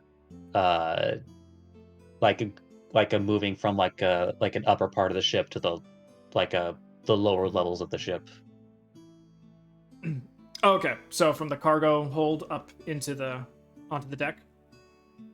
Yeah, just in case that becomes relevant. Yeah. Yeah. It depends how you do it.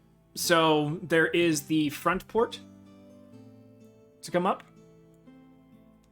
If you do that, it's as simple as moving. So 5 feet up the stairs would have you be up and out the top, and then you move regularly. And then if there's a situation where you want to come up through the cargo grating, that also is a 10-foot, or technically 8-foot jump. But the cargo grating does need to be open to do so. Other than that,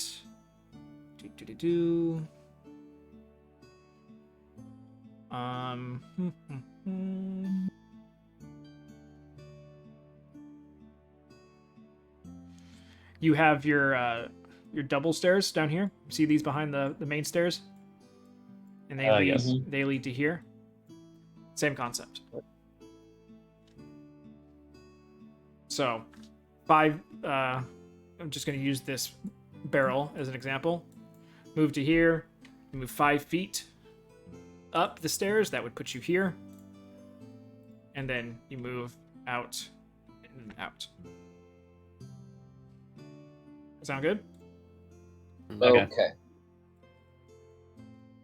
Well, then you said something about the mega cannons. Like if they is it one? Like I didn't understand that part. So if you just shoot this cannon, instead of in coordination shooting both of these cannons, Right. you'll end up turning the ship Turning the ship. Okay. in this direction.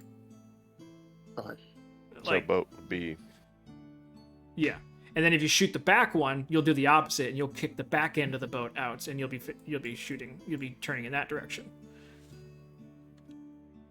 The first time I heard it, it sounded more like capsizing than turning, and I was like, "Oh shit! Yeah. No, How are we gonna use these guns then?" no, we're not listing. Right. Okay. It's just it's like, wow, these are really powerful guns. Why do we have them? Okay. Perfect. You want to make sure to blow the zombie shit out of it. Yeah, and these monstrous cannons are put on like a little rail underneath them, so they will slide back and forth on the ship, but only right where they're meant to be. Just to ease the kickback. Yeah, and also to shove a lot more of the force down and into the water, so you guys don't capsize when they get shot. Right. Okay. The deck is specifically braced to put the force down and away rather than straight to the side. Perfect. Any other questions? When do we leave? Oh, you guys are already We're already underway. Yeah. Sweet. And this is all while... This is basically me walking you guys through it, is Trevor walking you guys, okay, this is what this does, this is what this does. What's the name of the first mate? I'll pull it up. It's the same first mate from the first ship.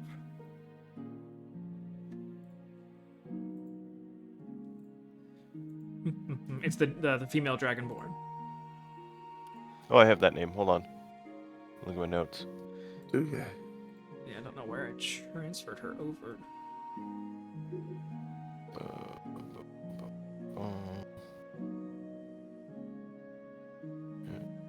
Nope, not that one.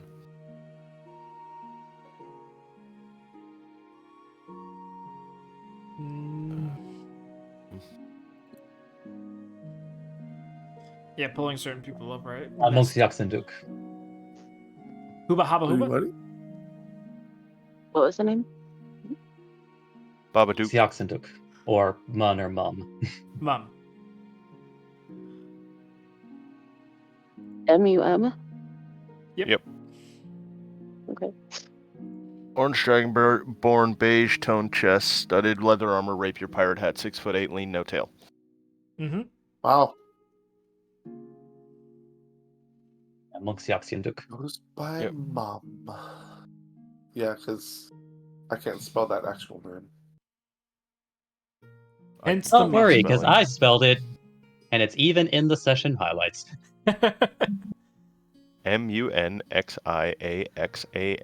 MUNXIAXAANDUUC. Mom.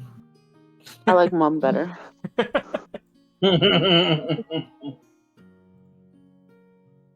And I know it's going to get brought up, so I will have a list of all 30 crew members. Oh God. Really? All 30 of them? You guys maybe do it You last gotta time. shake them. Gotta Yeah. shake them all by hand, and What's I the believe- thank them for their name? service. I believe it was you who asked for all of their names last time. I did not. That sounds like So- a temporary thing. Not. Where's Oh, sorry. Cookie?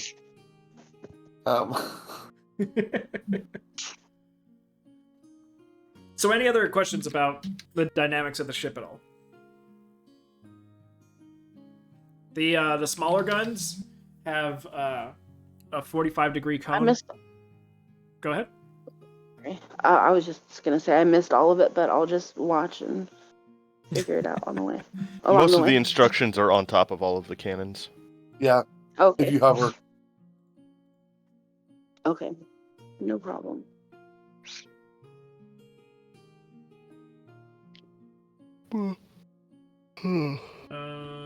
Yeah. One.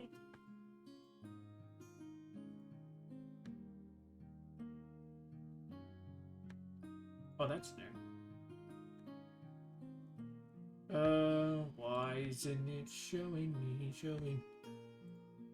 There we go. So yeah, 45-degree cones.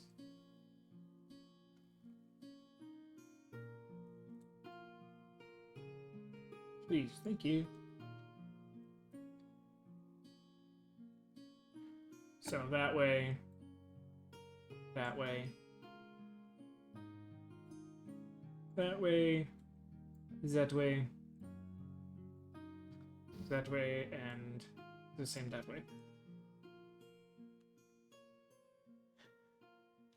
And that's why, because where the barrels are at for the powder charges and the cannonballs, that's why when it comes to reloading something, it takes like a movement and an action and a bonus action or your whole turn, because you're running to and from, back and forth constantly, grabbing these out, piping them down the barrel and everything. We're going to be taught how to do this. Yeah. Okay. Nice. You'll be taught on one of the small cannons. Same concept with the larger ones, just more to it. More effort in general. They'll allow one person to actually go through a trial run of it. Who wants to do it? I do. Was that Valis and Tamerlane? Yeah. Wow. Yes. All right, you guys both say us at the me at the same time. I punch him in the dick. And then I say me. I want to blow stuff up. As And I'm going- that's technically you taking a hit to the head, so you are reset back. I'm just kidding. Oh, That does not count. I mean, same amount of brain cells, but that does not count. Probably more brain cells down there. Right? Probably. More to spare, God. Just means it needs to get hit more times. It is underused. Anyway. Okay. So in a full turn, using your bonus action, your movement, and then your action to fire, you can go ahead and set it up and give it a shot. Which one are we? Which one am I firing? It'll be this back one here. The back one, yeah. Okay. So go ahead and give me. Oh, I didn't put its. Nope, you addition. didn't. Yeah, hold on one second. Boop. Oh, wrong thing. That's why. Let it check. There we go. These ones are +3 to hit.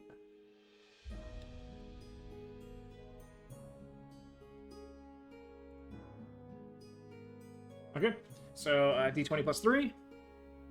D20 +3. Got it. And they'll aim you up at something that's within... 20. All right.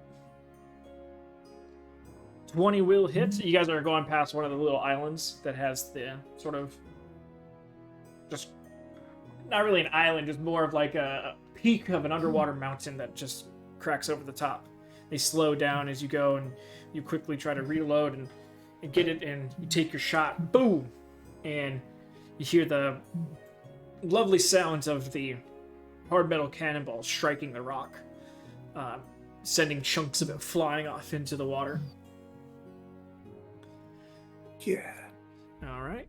So we take. And I'll reach back and I'll intend to smack his thigh, but smack his crotch again. See that? I'm like permanently standing like sideways, directional away from you. Okay. Why does it have to be the left, not only? I mean, I can fix it. I can take out the other one too. No. And so with Sorry, they have the cannons loaded, or at least the little ones. They don't have the monstrous cannons loaded or the ballistas loaded, but the little ones will stay loaded because they get put like they're swivel guns, so they get locked down in the pointed directly up position. Okay.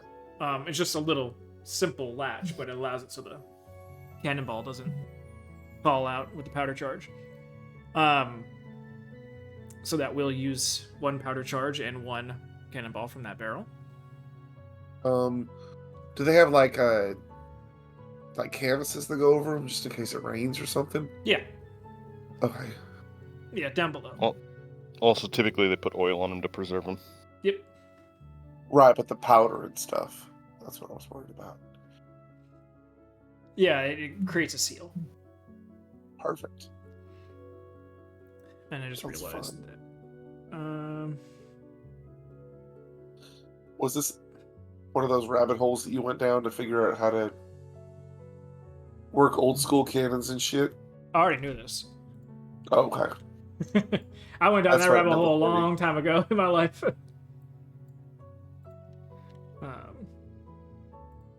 Whoops. That's what's going on. Okay. Realize I meant to put.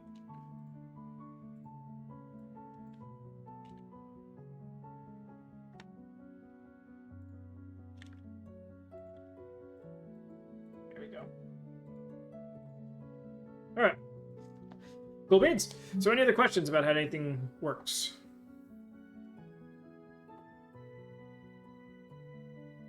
Nope. All right.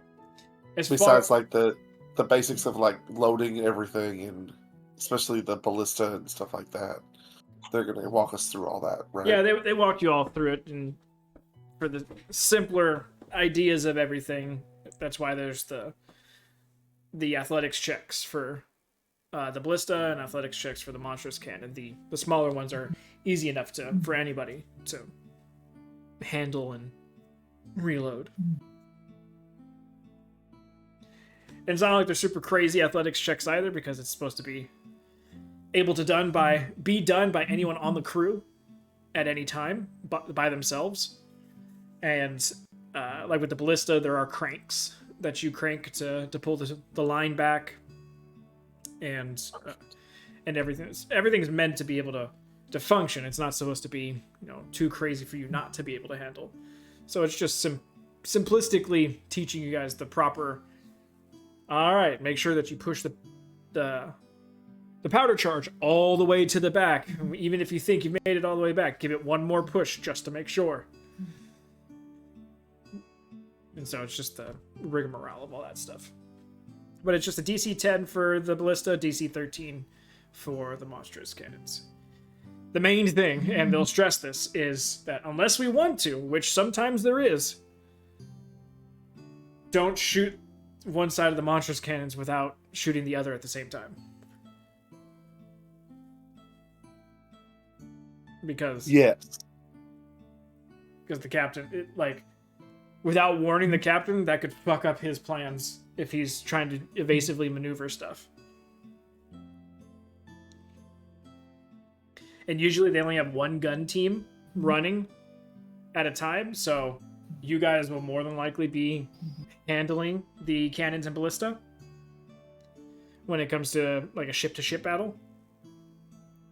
Because they would only have one gun crew working while the rest are pulling sails, battening things down in the cargo, like being ready for every and any repair that needs to be done. So you guys will mostly exist probably on deck for any sort of ship-to-ship combat.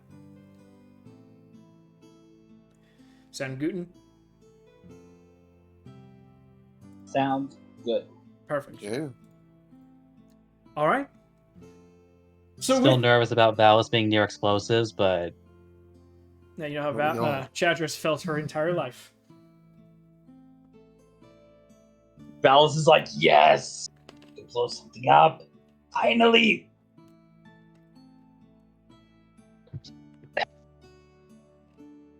If anything, Jazra, by the time you get down to the cargo hold, you're like, oh, I guess I could put my gunpowder bag here next to the other gunpowder. Yeah, probably a good idea. All right. seems like a good place. So, setting sail and cruising the waters we are. Ooh. I can stay on this map, or I can take us to the world map. Whatever you want to do. All right, world map it is. I guess I can get rid of this line. Yeah, not going that route anymore. Nope. Nope. Plans have changed yet again. And this time, it's not Valis' fault. Right? Well, Shut up. I mean, I'm Don't- sure if we looked don't make it deep feel enough into the worse. situation.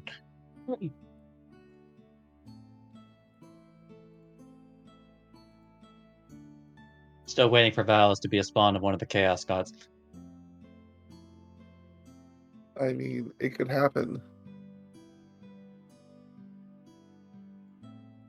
all right. And there's There's you like guys. one of those existences where just even being in a place like bends the luck around them. For not the better. All right, and so we set sail.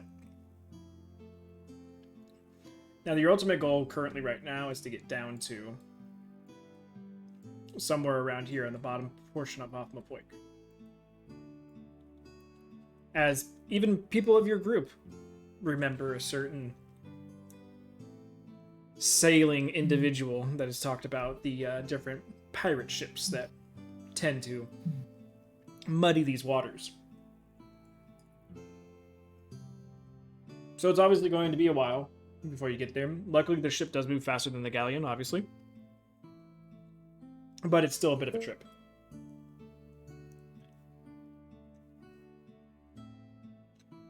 So, I need someone to roll a d10.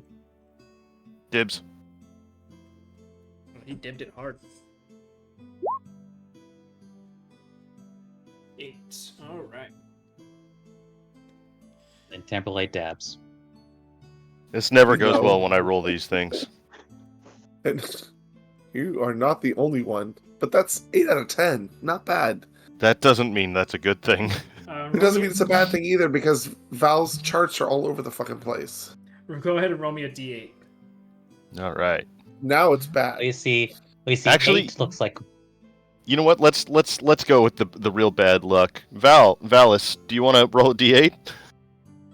Sure. You see, the 8 looks like boobs, so probably sirens. And then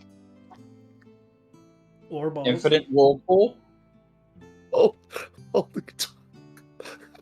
Come on, Valis. Try. only a D8. There you go. Oh, yeah, and a 4. That means exploding shit sirens. So. All right.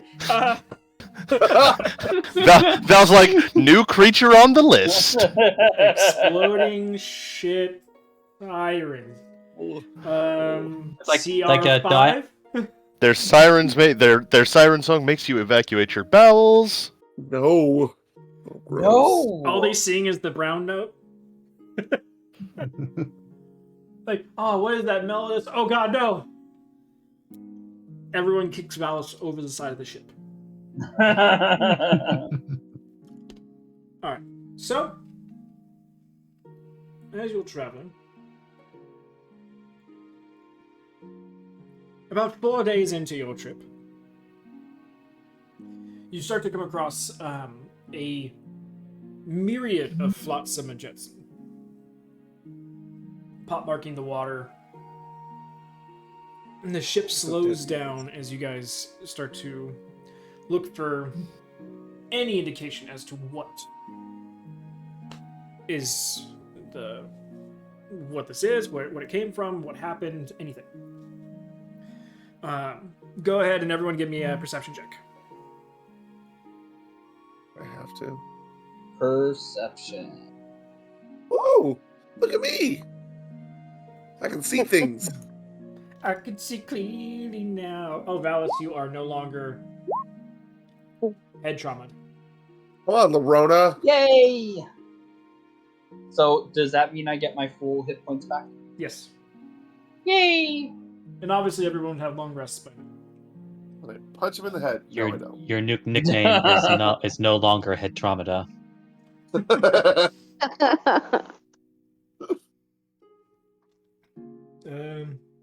Chad, did you Come on, roll Chadra. Sorry, what? perception? Perception. Yeah, I gotcha. Perception. I did not hear my name, that's why I was not rolling. Because I said everyone. Oh, that's why I wasn't paying attention. See what happens? Now you can't see shit. Alright. I still did better than Valis. That's not hard to do. It's not. Alright, he just Really got is. over It head trauma. is. Alright. So, as you all take to the different sides of the ship, looking over at the different floating debris that's all around you, it is Lorona who sees it first. You see what looks to be Dolphin. 2 individuals. Dolphins. People. Sorry. Humanoids. Damn it. Dolphin Triton. And Chad's just sitting there like, They're I don't dolphin. want to look over the edge, and then a dolphin dick just slaps her in the face as a dolphin flies over the top. Oh! Let's shoot the The dolphin. bad part is that a dolphin would do that if it could. It could. It would. Right They behind him. seem nice, but they're just perverts. Them and orcas. But Lorona, you see, Perverts just want to eat you. you see 2 bodies floating, caught in looks to be some netting and other debris. Both are face down and seem to have decently large gashes across their backs, ripped open shirts, and at first they're a little bit difficult to see because of the netting and the different debris that they're floating with, but it looks like they've been dead for a bit. Taberla, you on the other side of the ship.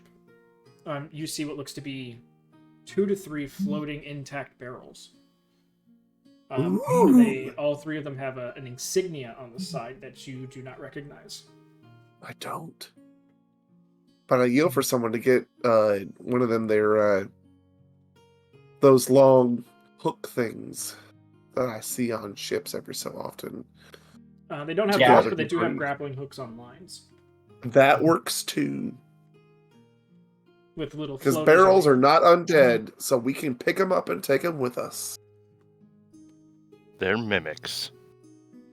the undead are in the barrels. Like, who knows? The undead have teamed up with the mimics. Oh, that's just wrong. Now they're undead mimics. And they're hiding That's even undead wronger. undead in them. Anyway, Yeah, I'm just Vampiric undead mimics. All right, all good rolls. hey, free stuff. I like free stuff. The barrels get dragged to the ship and lifted on board. See if Trevor can recognize the insignia. Trevor does not recognize the insignia. Can I see But if does I it look recognize official? the insignia? Sure, Chadwick, go ahead. I doubt it, but I'll try. What's the wrong doing with those Oh, bodies? shit. Come on, Chadra. You are confident you've never seen this symbol before. Fuck yeah. Hell yeah. You get Guys, I absolutely don't know what this is. What was the point? You get the sense that it's probably from if it looks like an official insignia rather than like pirate colors or anything like that. The way that they're stamped onto the barrels, so you're guessing that hope they're so. probably from a different kingdom. And since you guys are closer to the chosen few, it could be a chosen few thing, but it could also be in a Blal or a Loftlix situation. I hope it. I don't hope it's a blow, but I kind of hope it's a blow. It's probably not a ball. You're like, Ruben is a Blal's Ruben colors is a are different. powerful- Yeah, these aren't a Blals. powerful and wonderful leader. There's no way he would let that happen to his people. Well, it'll make me punch you in the dick too. A Chandra doesn't have a dick. Joke's on you. Powerful and virile leader. You know what? Handsome, too, if I may. Gorgeous. Radiant. The eye of every halfling girl. Shut the fuck up. Ruben, carrier of sleeping halflings. Ah! Urge of Tamberley's life.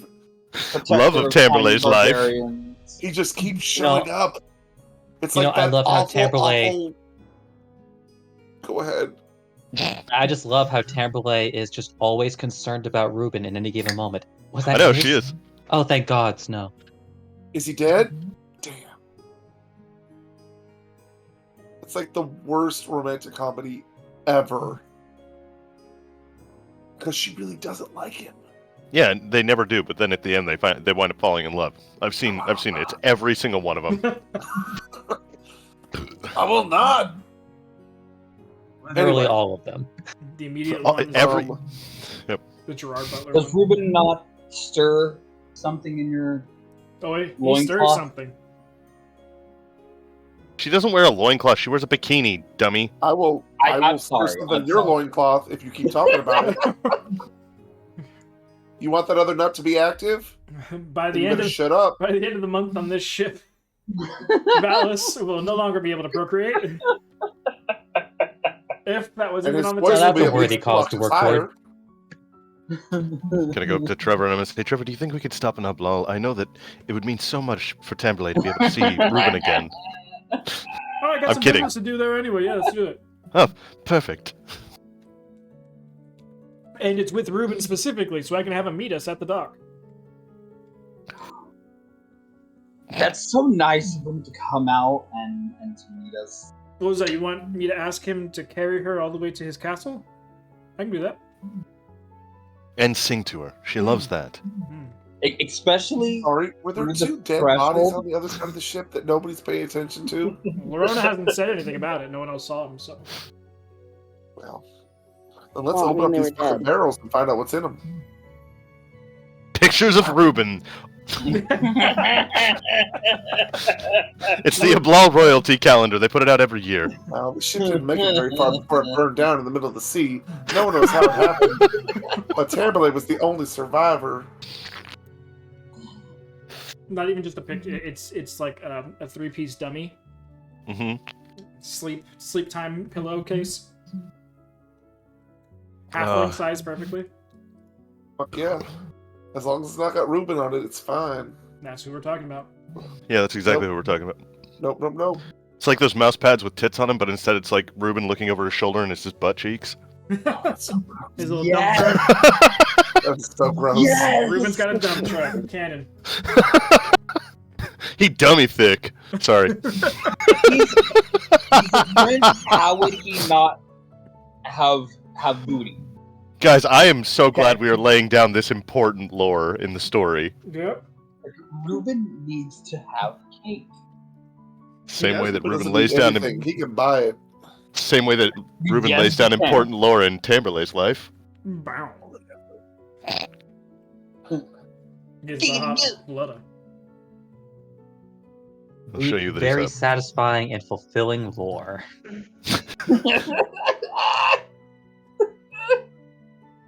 Turns out that Ruben has polearm master, but it's not the feet. Every He's bunch got is reach. balanced in the nuts.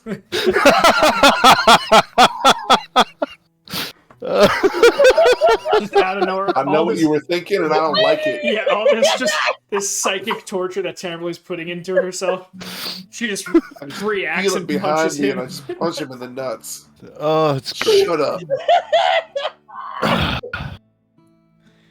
Anyway, they open up one of the barrels. Trevor looks inside and has it closed up and rebarred, and he says that they'll put them down in the cargo hold, and they'll find out who they go to, but they do seem to be official cargo from one of the kingdoms, so... What kind of cargo? he's like, I'm... Official. Just curious. He's not going to say, so that way there's no possible... I'm what- not gonna steal it. I don't care that much. He's not telling his crew either. Oh, fine. Fine, I just found it. No big deal. Whatever. Like, as Twunk and Chacha were both about to say something. Tamberlay's like, the barrels! No, oh, okay, that's fine. But hopefully it might serve as some sort of reward or something later on. Malice, get up. Jeez, you can't be laying around all the time. And probably Twunk, he would be on the same side as Lorona. So not seeing it as soon as Lorona, eventually you would also see in one of the floating debris piles the two mauled bodies. Very akin to Craval's situation. Shoot him.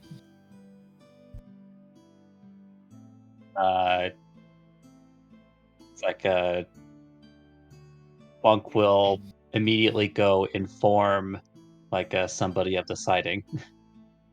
I don't know who would be the closest to Twunk, but It's more of just a yelling it out right now, and response being pointed out and... I think Twunk would probably accidentally whistle it first, but then it's like, oh wait, no, wrong crew. And then shout it. Yep. So, same situation. Let's see. As they throw the hooks over. Yep, still rolling good. They catch the netting and they bring over the entire debris pile. A couple people go down the side nets and start to separate, so that way they don't, capsize the boat by trying to bring all this stuff up at once.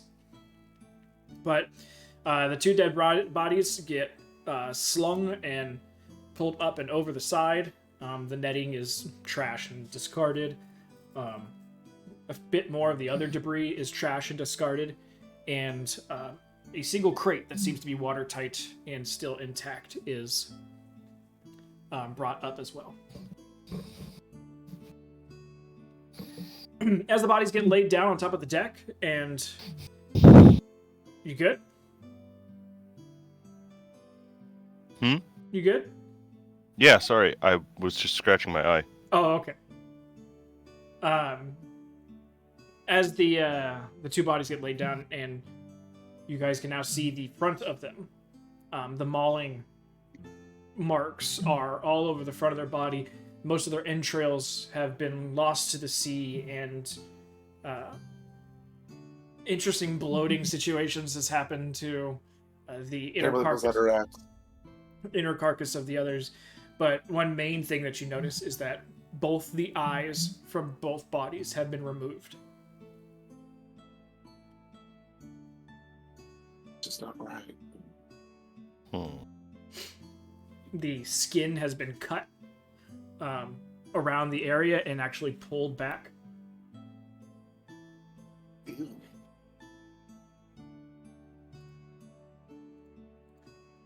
And so, like, the flaps of skin that consists of the eyelids and the area right around are just pulled back, and the muscle has sort of slawed off, and you can see the skeletal structure of the eye sockets themselves.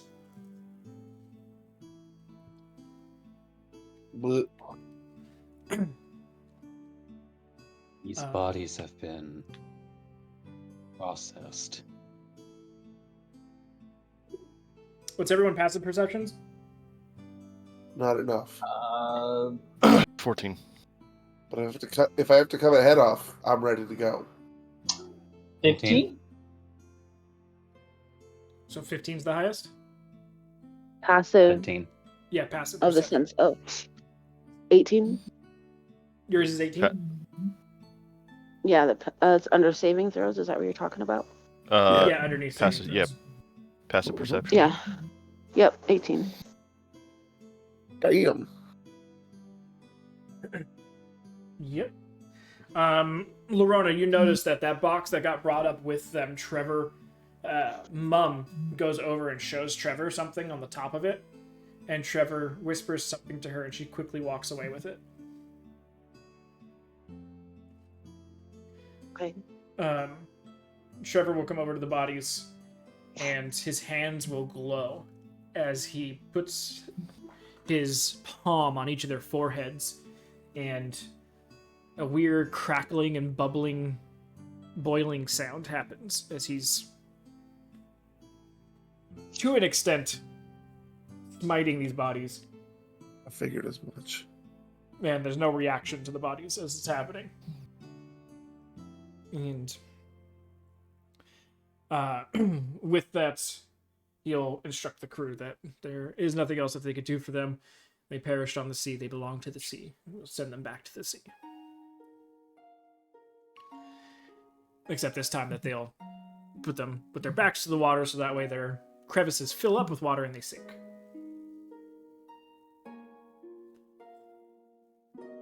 With that, as far as the debris goes, the rest of this field, it's pretty much unusable.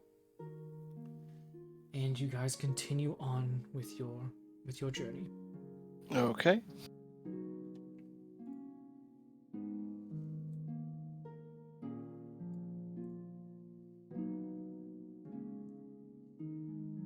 For the next week of travel, who wants to do this role?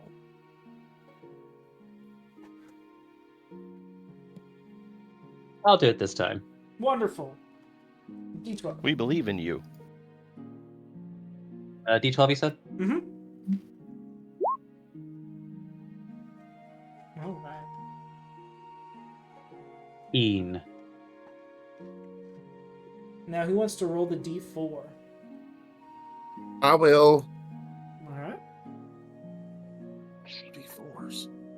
4. Top marks. Okay.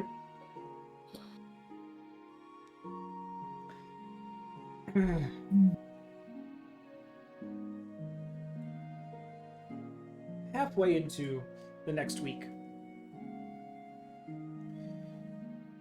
you guys are traveling. Very few things pop up on the horizon, with the Drow fleet pulled back into Lonatov and most other ships not allowed to venture too far away from the coast for fishing and other things like that. You get a sense that any ships that you do see out here are probably going to be either hostile or from not the Kralset continent.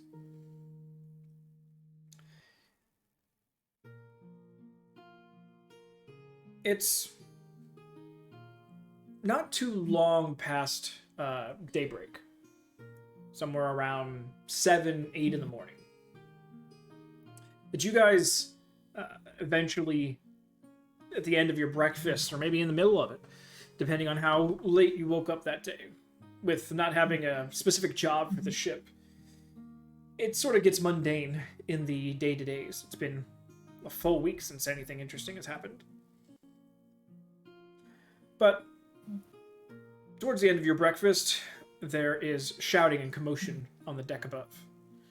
So you guys, everyone who is not part of the current crew that's working, scramble to shove last bits of food in their mouth before all scrambling up to the top of the deck to see what's going on in here. As you guys get to the top deck, you see on the horizon, all moving in unison with one another, 4 separate masts with sails billowing, all headed in your direction. I'd roll 4. Trevor and Mom are going to have a quick conversation. They're all full of spiders. Don't make me make no. that happen. No, don't. It's Valve. You never know. It's mostly spiders. Well, now I want to make Stop it. a spider crew. No. I have almost killed 2 parties with spiders. Well, I was in This one one of those included. parties. Yeah, twice almost. The underground and the bridge. I effectively did kill one party. One person got away and continued the campaign.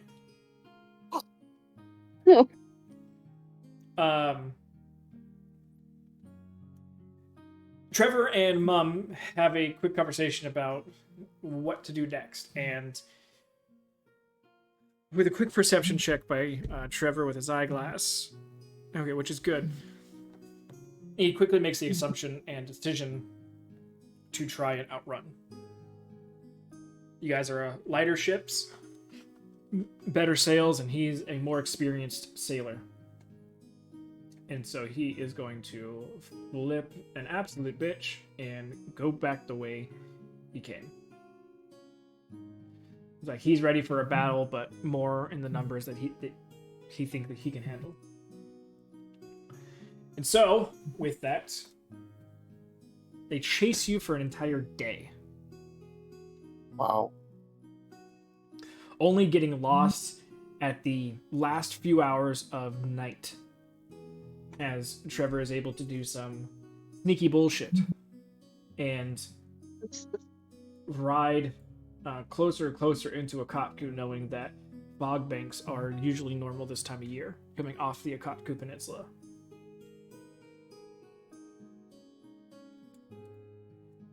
And so with that, you guys eventually end up losing sight of the 4 masts giving chase. Were they larger ships than ours? Yes. Okay.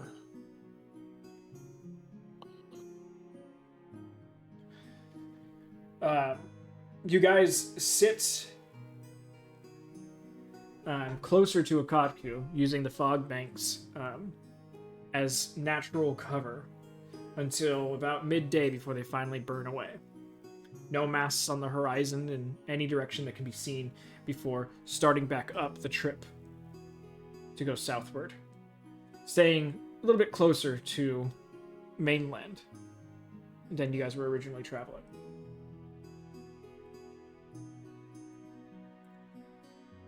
For another 3 days. Alright, who wants to roll this next one? how do you roll? And just rolling a d12. So the little dice option up near the top of your screen, top left. You just click on the dice symbol, then click on d12.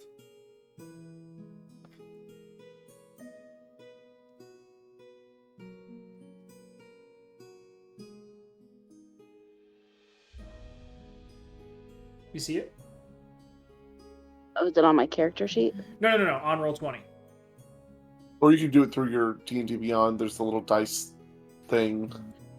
You click on it, it'll expand to see Oh Which yeah. one do you want? If you're on D&D Beyond, the bottom left of your screen, a little red circle. Yeah.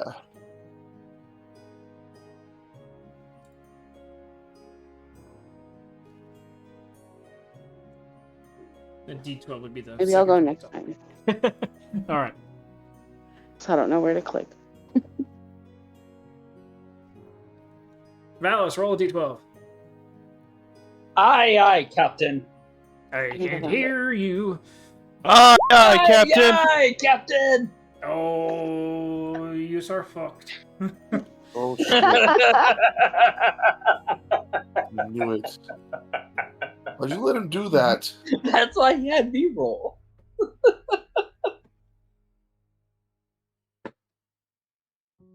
You guys have been traveling for an extra 2 days after that last little bit.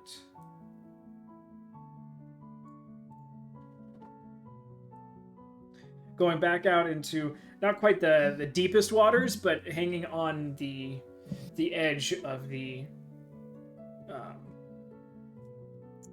reefs that exist off the side of the continent here. Mm-hmm. There's a moment in time, actually, Tamerlane, go ahead and roll me another d4. Yeah. Just my luck. Another 4.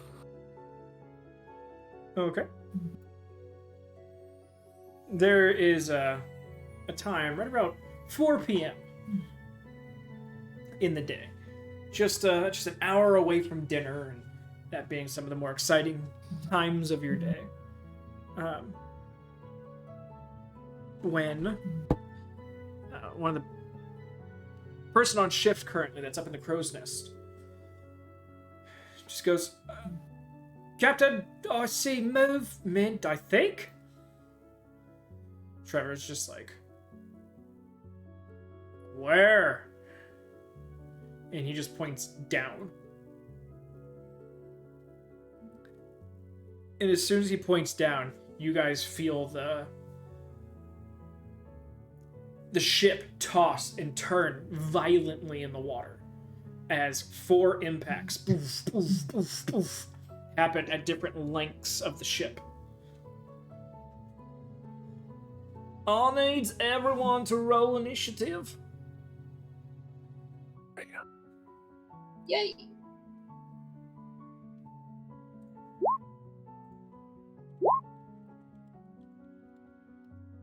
Good job.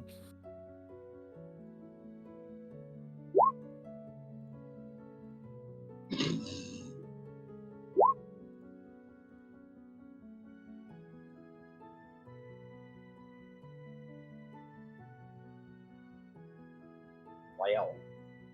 Well then. Did mine show up? Yeah. Yep. Oh, okay. All right. Chadra, Yes. You want to roll did you initiative? roll? I clicked it. Did it not go through? No, Nope. it didn't. Okay. Of course it didn't. It's all right as long as you rolled it.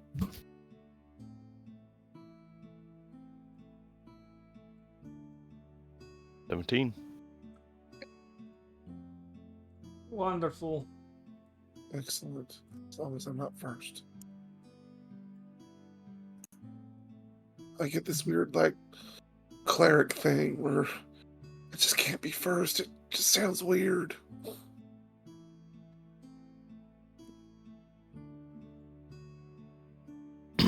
All right. Just quickly pull over.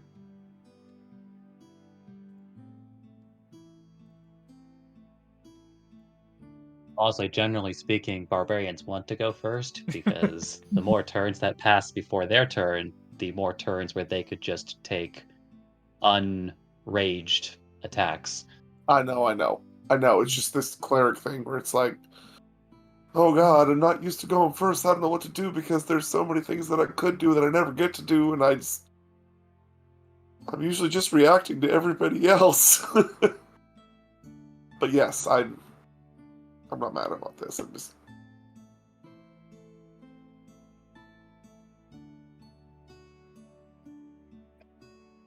The tokens didn't copy over, so just give me 1 second.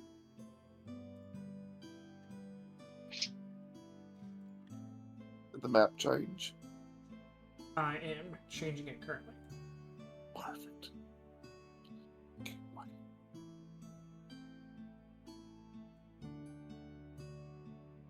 Like I said, all the gun tokens and everything didn't change, so I'm just. Oh shit. Okay.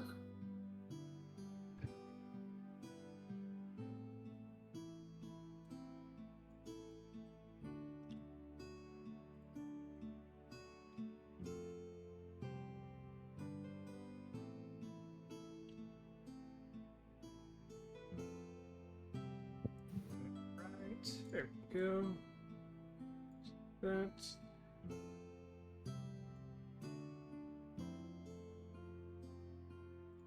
Okay, and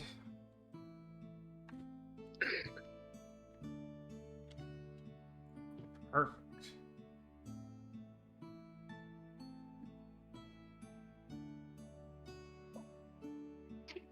I'm just gonna select it all and copy, paste, and transfer over.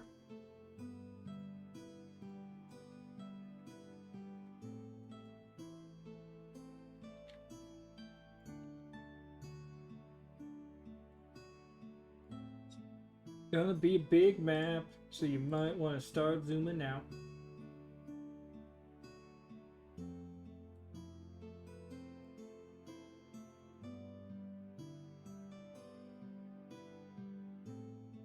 Unfortunately, with things that can move very far, you gotta make a very big map.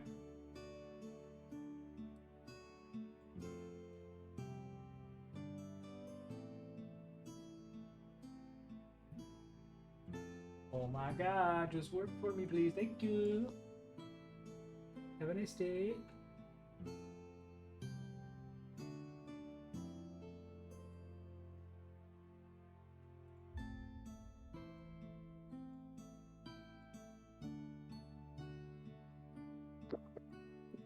Okay. Here we go.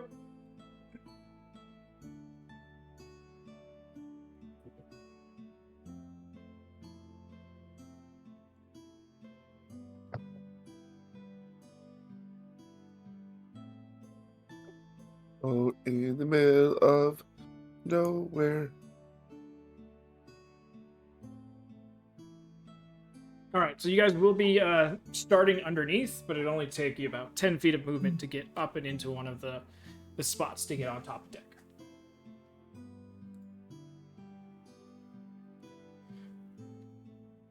So you can go ahead and pull your tokens onto the field and just have them off to the side just to make sure that everything's working on them.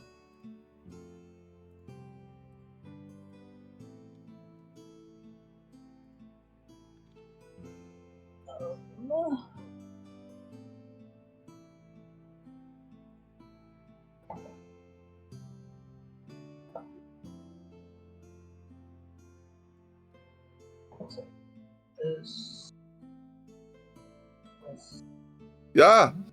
Wow. Ah, Holy wow. Okay then.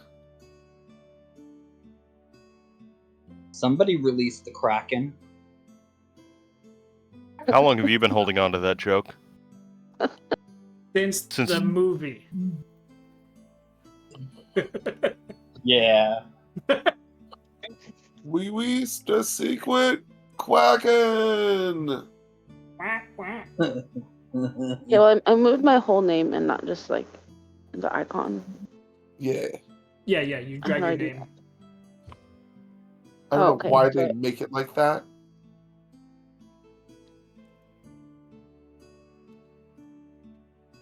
Why are we in the middle of the ocean?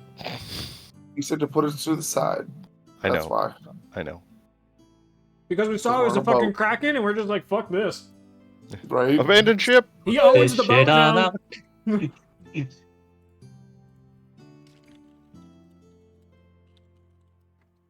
It even has the right number of legs, because it's a squid. That's right. That's- All right. All right, so when did Vinny fall asleep? About 40 something years ago. Is Is that a wet dream joke because we're in the middle of the ocean? And there's a giant squid with a bunch of tentacles. It's the tentacles is definitely the part. He doesn't give a fuck about the squid. Yeah, pretty much. All the tentacles. I mean, either Vinny, that or we're in like. Vinny, you forgot about your whip for too long. 25 to 20. Nobody? I don't remember. No. So, nope. Plus nobody. Okay. Yep. Not even Trevor. Trevor's dealing with the ship, so the ship's initiative will be his initiative. All right, so we got Chadra at 17. Correct. Okay. What is that? Wham Bam Tambalam? 15? Yep, 15. Or what? Okay. Initiative. Oh. Then next is Lorona at 12.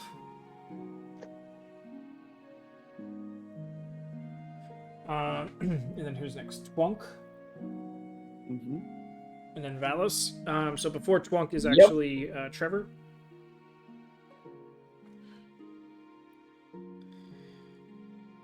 Twunk and Valos. Valos stayed behind to get his last few bites of food. Mm-hmm. Of course he did.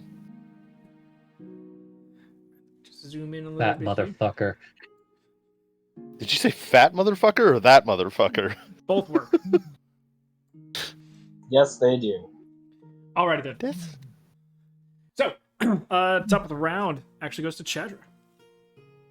All right. So like I said, 10 feet, and you'd be out on the deck here. All right. So you'd be Where on the? You'd either be appearing in this square or this one. I will go for that one then. And as it's you just as you approach, right you see you can't see the full body of the Kraken, but you do see tentacles sort of wrapped over different portions of the siding here, oh, okay. and then other tentacles sort of writhing in the air over the water. Oh, this is not a great situation for me. I'm not a close range combat person.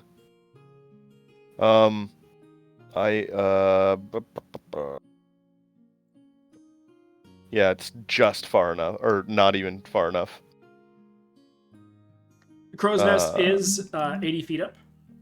Sorry, 60 feet up. This crow's nest, I mean, and you are right next to the main mast. all right. Yeah, I guess that's really my main option. Yeah, I guess I'll movement action, climb up the crow's nest. Okay. I'll stay with your movement and using your action, since it is a sturdy ladder. It makes climbing decently easy, and you can go your normal speed and get up to the crow's nest by the end of your turn. Okay. So you are currently 60 feet up. Yep. All right. That is your turn. Yep. Tamerlane. All right, you said. Do we know where this thing is coming from? It's like we pop out on thing and we can, like, everybody's pointing at it. I mean, you can see it. Okay, perfect. So I'll come up where Chadra is, But Chadra is up in the and crow's then nest. no, I mean, Where but her token's at. in my way. Gotcha.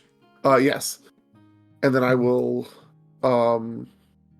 move over here because I got plenty of movement, and I will rage. Rage against the machine. And then I'll chuck a javelin at it. Okay, go ahead. Come on. 13 to hit. Nope. Bounces off the viscous proboscis. I thought so. Give me a perception check while you're here, though. Oh, God. 10. Okay. That's a big son bitch. I'll do it again. Okay. What the fuck? No, I won't. I'll waste another javelin. I think that's all the javelins I have, actually. All right. Double check. Your Nope, I have one more. Your Jeffrey sticks are gone. Yes, I have one more. All But right. that is my turn. Ending with Tamberlay's turn brings us to the Kraken. Oh, by the way, the ship has a health bar. It took 4 hits apiece. Oh no.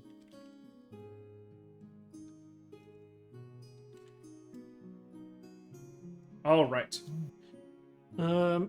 Kraken turn.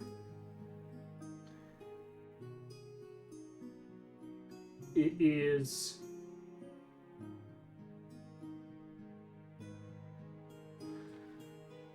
okie dokie.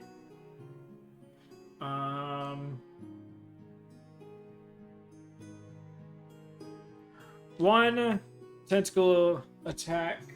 How does it get again? 3 attacks. Okay. One tentacle attack at this ballista here.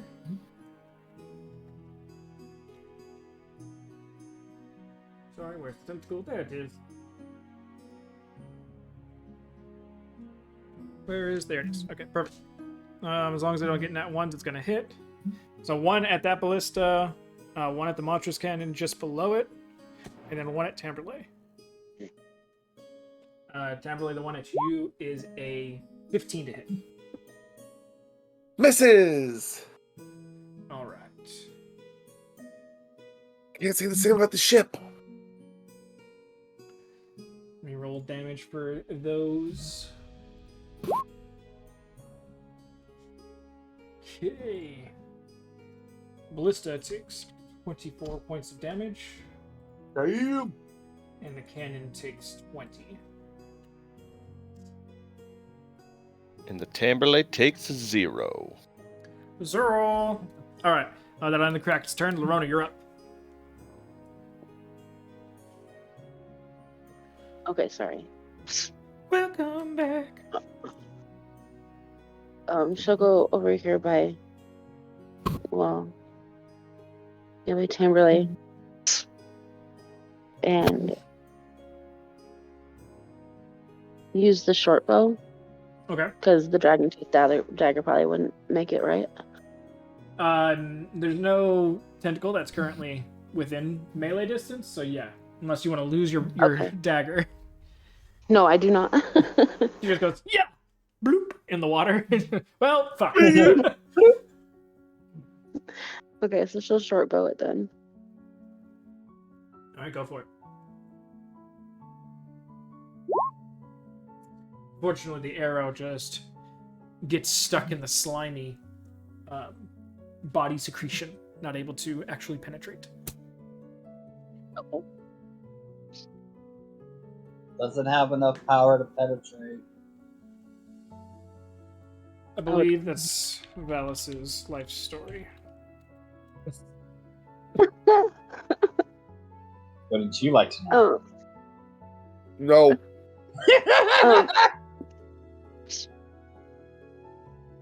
Would the fairy fire, would that do anything out on the water? Yeah, it's still, if it's successful against the Kraken, it would still do the same thing, but I don't think you can do that as a bonus action. Oh, okay. That requires an Oh, action. next time. Yeah. Okay. But yeah, no, it would still, as long as the Kraken fails its saving throw, then yeah, it would still give advantage. Okay. All right, and Lorona's turn brings us to Trevor. Trevor is going to try and rock the boat out of this fucking creature's grasp. Don't rock the boat, baby. Rock the boat. Signaling a few of the people on the deck they're going to try and rock. So they are going to sort of all get to the far right side and start pulling on portions of the sail. Actually, it's actually going to cause a deck save from you, Chadra. Oh shit. The ship is going to list.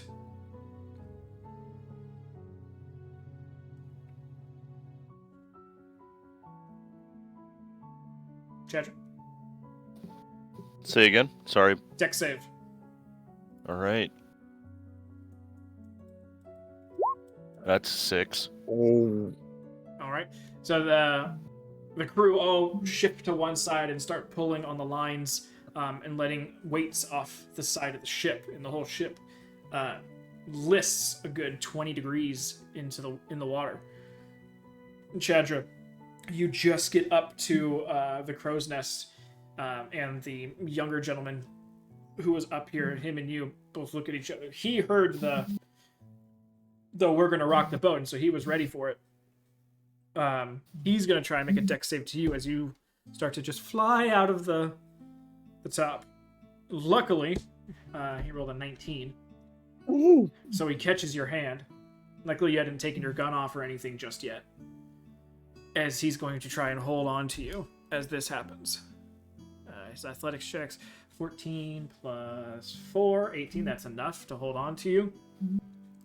As all in unison, Trevor cranks the wheel to one side, and the weights and everything get pulled and lifted from the right side of the ship, and the boat comes back down, smashes into the Kraken.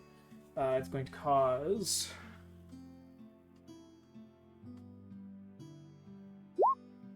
24 points of damage to the Kraken, Nice. and it needs to make a athletics check. Wow, that was a 2.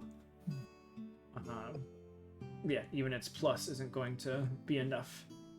Barely, but still. So the ship is free. Nice. For now. So, with that.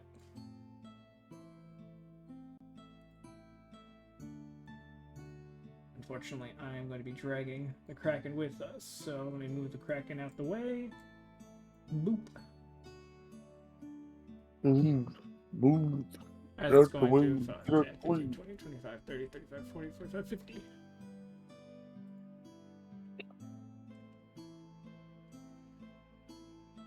Alright.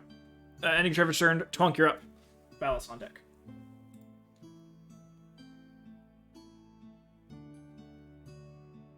Okay, that situation has changed. Yeah, as Twunk is now making himself up to the front, well, not front, the top of the ship. Seeing that, well, I guess, as you said, I think we only still see the tentacles. Yeah. You'd be 10 feet there. You'd see tentacles sort of hovering above the water in the air behind the ship. You now wouldn't see any tentacles along the side of the ship because they were released.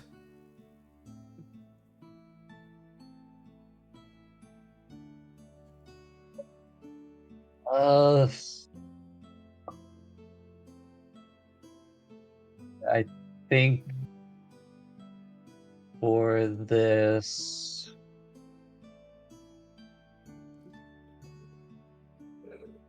I'm not actually sure if that would do much better or not. But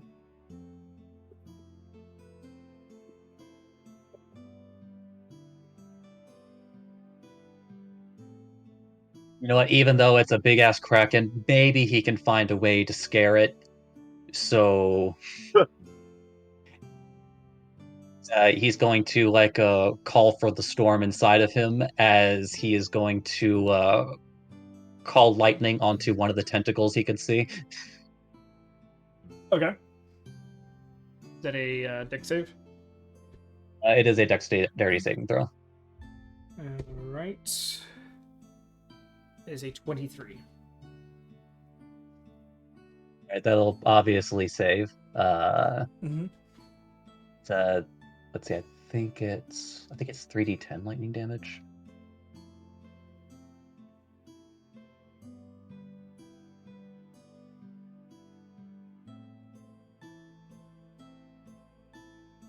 Blah blah blah blah blah.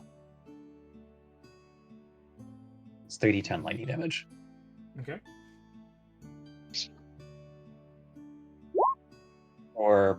12 lightning damage. The lightning cracks down from the sky and impacts a tentacle, and you see the spark of electricity sort of skitter across its body and then just get dissipated in the water around it. Poof, seemingly unaffected. As in the lightning damage did absolutely nothing, Yes. even though it got hit above the water. Yes.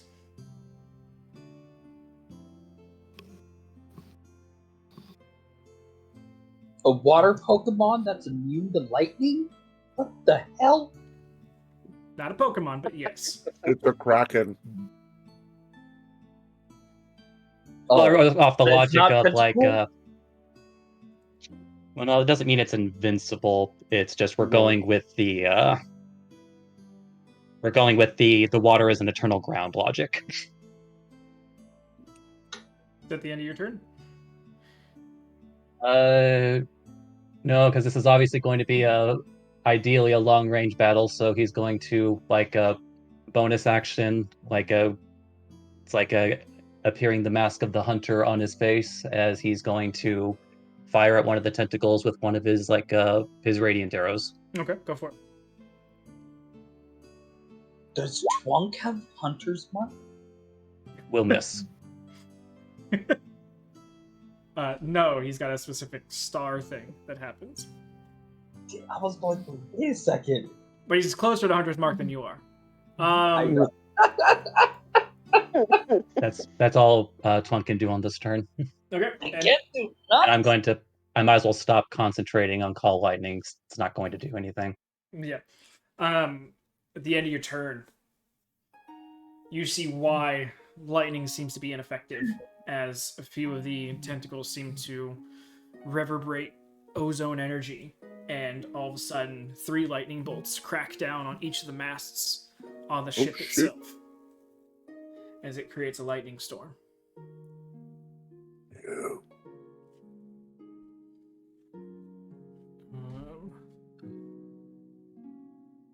Just, though it's stupid, a dex save for the boat.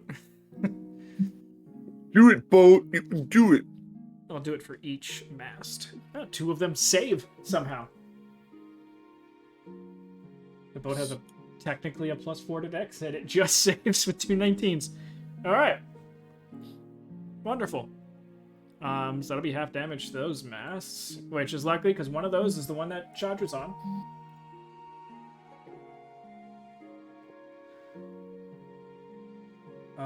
So Chandra, you'll be taking half damage. Great. Doo-doo-doo.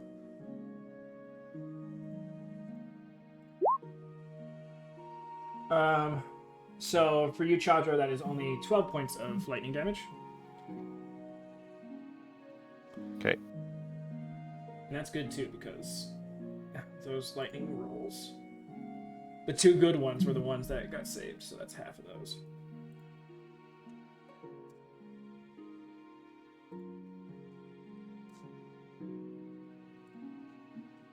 Okay. Valis, you're up. Yay. Coming up deck, 10 feet to appear next to Twunk. 10 feet to appear next to Trump, and then I was gonna come over here. To that gun. Can you go that far? I was gonna ask that. I didn't know what exactly the movement was The movement's and the distance. the movement is, like I said, the grids are fine. Oh, okay. So 10 feet and you're there. So if you can make you probably have to dash there, but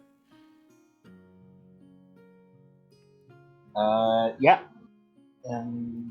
so it'd be 10, 15, 20, 25, 30, 35, 40, 45, 50.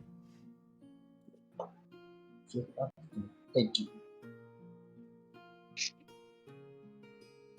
Okay. And that's my turn. It's your turn. All right. Brings it back to the top of the round, Chadra. You and this poor man up here. Very charred. Chad, Yes. welcome. Your turn. Hi. Okay. I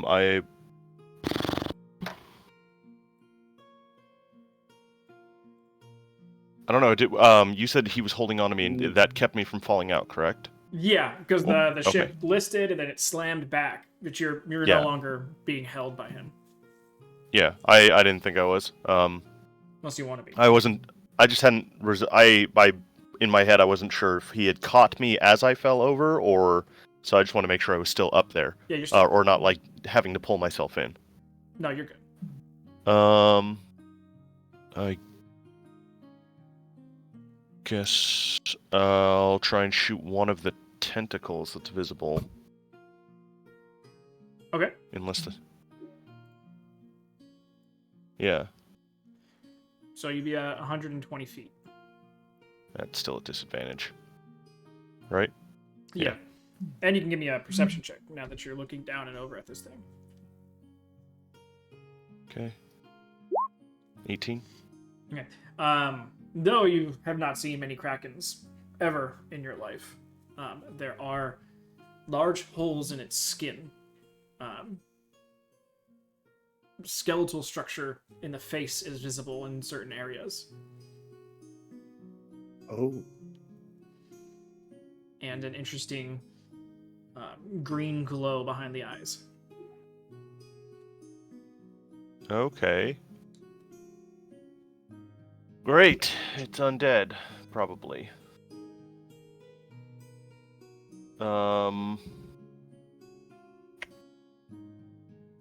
I would try to relay that information down to my party to the best of my ability, because we're really high. I'm only 60 feet above them, but the boat is also moving and There's a lot going noise on, happening. Yeah. I'm gonna try and relay that information. Okay, so yelling it over the side. Yep. Roger that.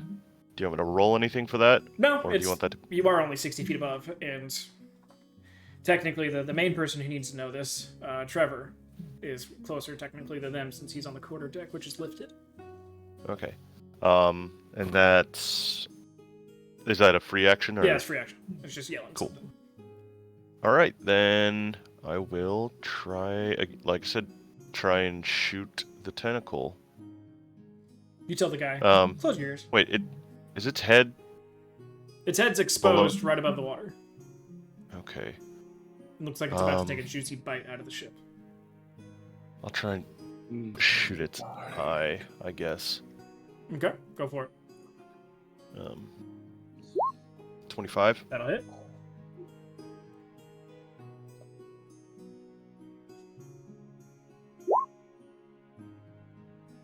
Two piercing. Roger that. And let's go for a second one. That's a miss. That's not a misfire, right? I believe it is. Pull up my... Because I think you rolled the same thing in the giant fight, and it was a misfire. Yeah, that's what I'm checking. 3 to 2 misfire DC 12. Yep, that was a 3. That's a misfire. Ooh. All right. So you take the shot and watch it into the water, but you go to like release the bolt, and the bolt's slag locked. Yep. All right. Bonus action, try and fix it. Yep. Go for it. That's what that... Oh, that was the D20. Yeah. Gotcha. All right, so it's still stuck. Yep. Roger that. Okay. Ending Charger's turn. The Kraken is going to make another grab at the ship.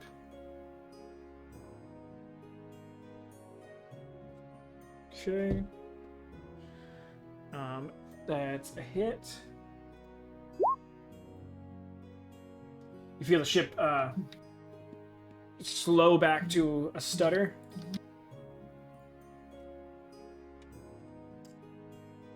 But still making some movement. It's just being dragged because only one tentacle's on it right now.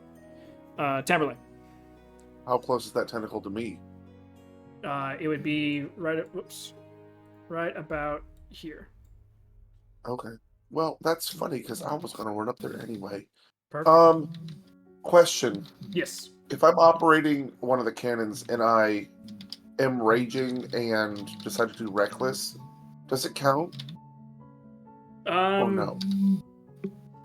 I would say no because it's not really any of your normal attacks. You're more using an object rather than attacking. That's why I asked. Okay. Yeah. That's not what I want to stop doing that. Go away, weird description. And to use those cannons or the guns right there, it is a +3 to hit. Yes. Okay, I will move 30 feet to this gun. And I'll say with if you're aiming at something this close, it'll be a +5. Okay. And I will attempt to shoot it. Roger that. I've lost my rage because I did not do damage, nor did I take damage. Gotcha. Fuck. You go to aim it, and as you pull the pin to shoot, unfortunately, you aimed it just a little bit too low, and the cannonball rolled out from the end of it. All right. And you just blew hot powder into the air. Then I will use my bonus action to reload. Okay. And that is my turn! All right, go ahead and take one of the powder and cannonball charges from the barrel behind you. Shit. It's the green one, right? No, that's the health of the barrel. Just -1 from the blue and -1 from the red. Okay. All right. That's going to bring us to the Kraken.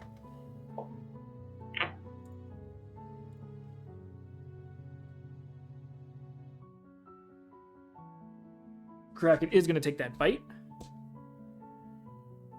It's going to hit. You take a little num num. Going to take a little, just a little yum yum yum. And then a tentacle attack at Valis. That's a 19 to hit. No, it hits. Why? Because you're one of the few that it can see. I know. And then 1 to Tamberlay. Hey? That's a 23 to hit. Oh, that very much is. Okay. 21 to Valis. 20 to Tamberlay. Wow. Wish I had wasted a rage.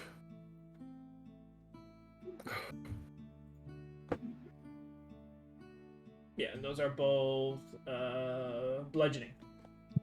Yes, they are. And as they hit you, if this was a normal Kraken, it probably would have you grappled at this point in time. But it seems that the slightly decaying, slimy matter of the tentacles themselves don't find correct purchase on your bodies, and they just slide off after battening you guys to the ground. You guys are currently both prone. Okay. And then the ship took some damage. All right, that brings us to Lorona with Trevor's on deck.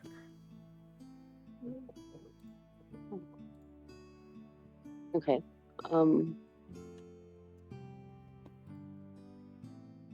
If she gives a health pack to someone, are they able to use it? Like, is that using it right away? If you're just handing off an item to them, no, they will have to use it on their turn. If you want to try and use it on someone, that would require an action from you. But if you're just handing it off to someone, it's a bonus action. But those health packs are only good for stabilizing people, not giving them health. If you're thinking about health potions, that's something different. But would still fall under the same guise of, if you're handing it to them, it's a bonus action. If you're forcing them to take it, it's an action. Okay.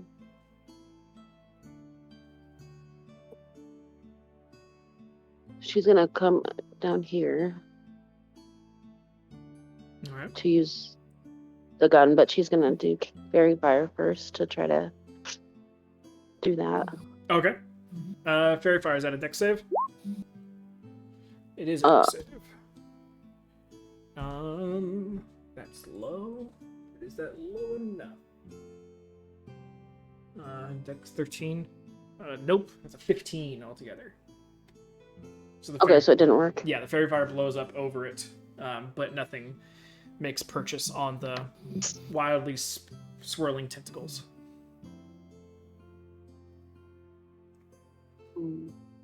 Rogues can use an object as a bonus action, right? That's that's for thieves. That's for thieves specifically.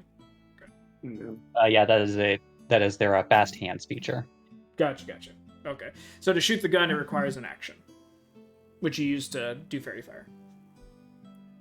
Oh, okay. But I would say that if Lorona is there to help you, someone who has multi-attack like this, not this time because she just used her turn to fairy fire, but next turn you could probably get 2 shots out of the smaller cannons. Oh, she helped me? Okay. Yeah, so basically if she holds her action to help, she would help you reload. Okay. So you could shoot one, Okay. and then she would reload it for you, and then you could shoot again, so shoot twice on your turn. And then you reload as well. Alright. Staying there to help Lorona? Yep. Okay, Trevor, the ship is still moving. It isn't quite slowed down, just the same situation as when you guys got hit by the tentacles. It doesn't seem that this Kraken can actually hold on as well as it wants to. So Trevor is going to pull down full sail and try and just get out of this.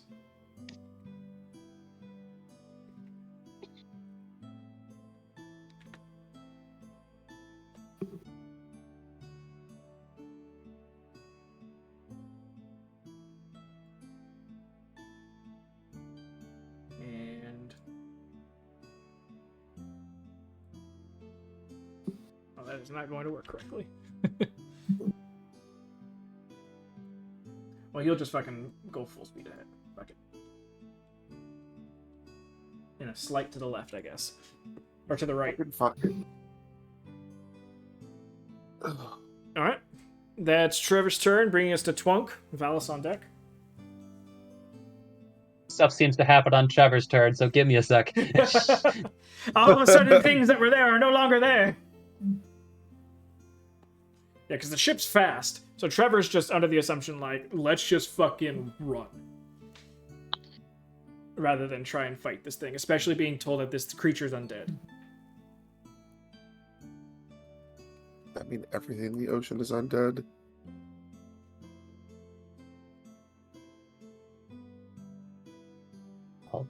Should I need to remind myself what is the range of this one?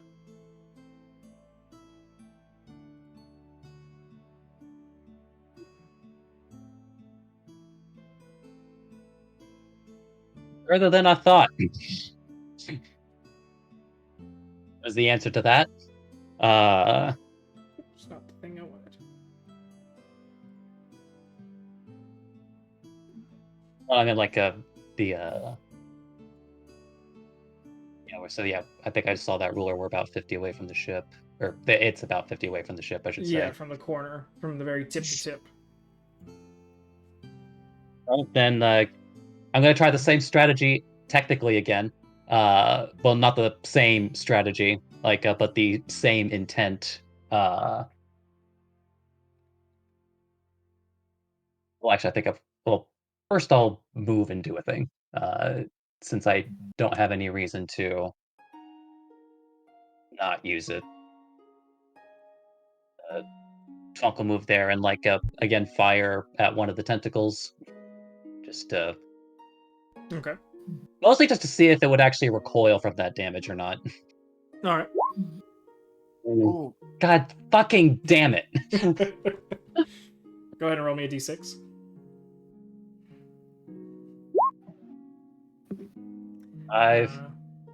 Okay, so you pull back the bow, the radiant damage, and then as soon as you let it go, it almost as if it hit a brick wall in front of you. It just blows up in this little sparkle fest.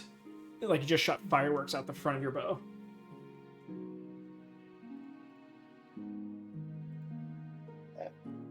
Trying his best to ignore that misfire. It's like then he's going to call upon the blessing of the moon, and he's going to put down a moonbeam over one of the tentacles. Because apparently this spell has a 120-foot casting range, so All right, moonbeam it is. it 10-foot diameter or 5. Yes, 10-foot diameter. It won't make the save until its turn. Yeah. And then, you know what? Tonk knows better than to be outside in a lightning storm, so he's going to take some partial cover, down those steps.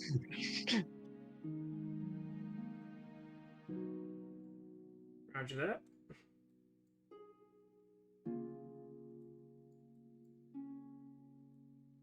I don't actually know how much cover you would count for that, but at the very least, not out in the middle of a lightning storm. Mhm. I mean, it does help. He's And that will end his turn. a couple in. I forgot. So you're putting it like. Well, bleh. I'll emphasize that it's a level 2 casting. Okay, sounds good. Moonbeam. Alrighty then. Okie dokie. End of Twonk's turn brings us to Valis. Yay! I'm gonna use that cannon. Okay. Is it pre-loaded? Yeah, it's preloaded. The little cannons are preloaded. Preloaded. Yeah. Okay, cool. So yeah, I'm going to shoot at the dome. Like, can I still see the dome? Is it still like Yeah, it's still above the water. above the water? Yep. And what would that be? It's a +3 d20. D20 plus. That'll hit. Woohoo! And what do I roll for damage again? It should say right in the tooltip. It's 3d8, I believe. Yeah, that's.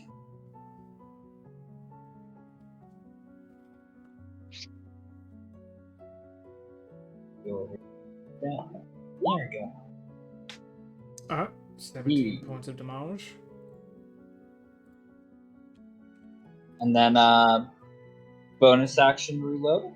Yeah, bonus action movement to reload. So go ahead and from the barrel, make sure you take one of the blue One and from one the of the red. red. Yep.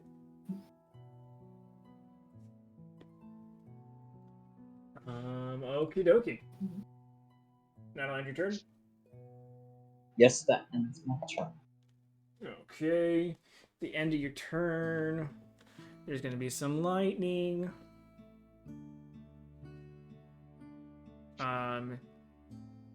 Range on this is 20. Yes. So I can reach up to right there. Okay. One's gonna get dropped on Trevor. One's gonna get dropped on Valis. One's gonna get dropped on this back mast. So dex saves. We're on ship. Saves. Come on, dice. Ship did not save this time. Trevor no. did. So did Valis. Woohoo!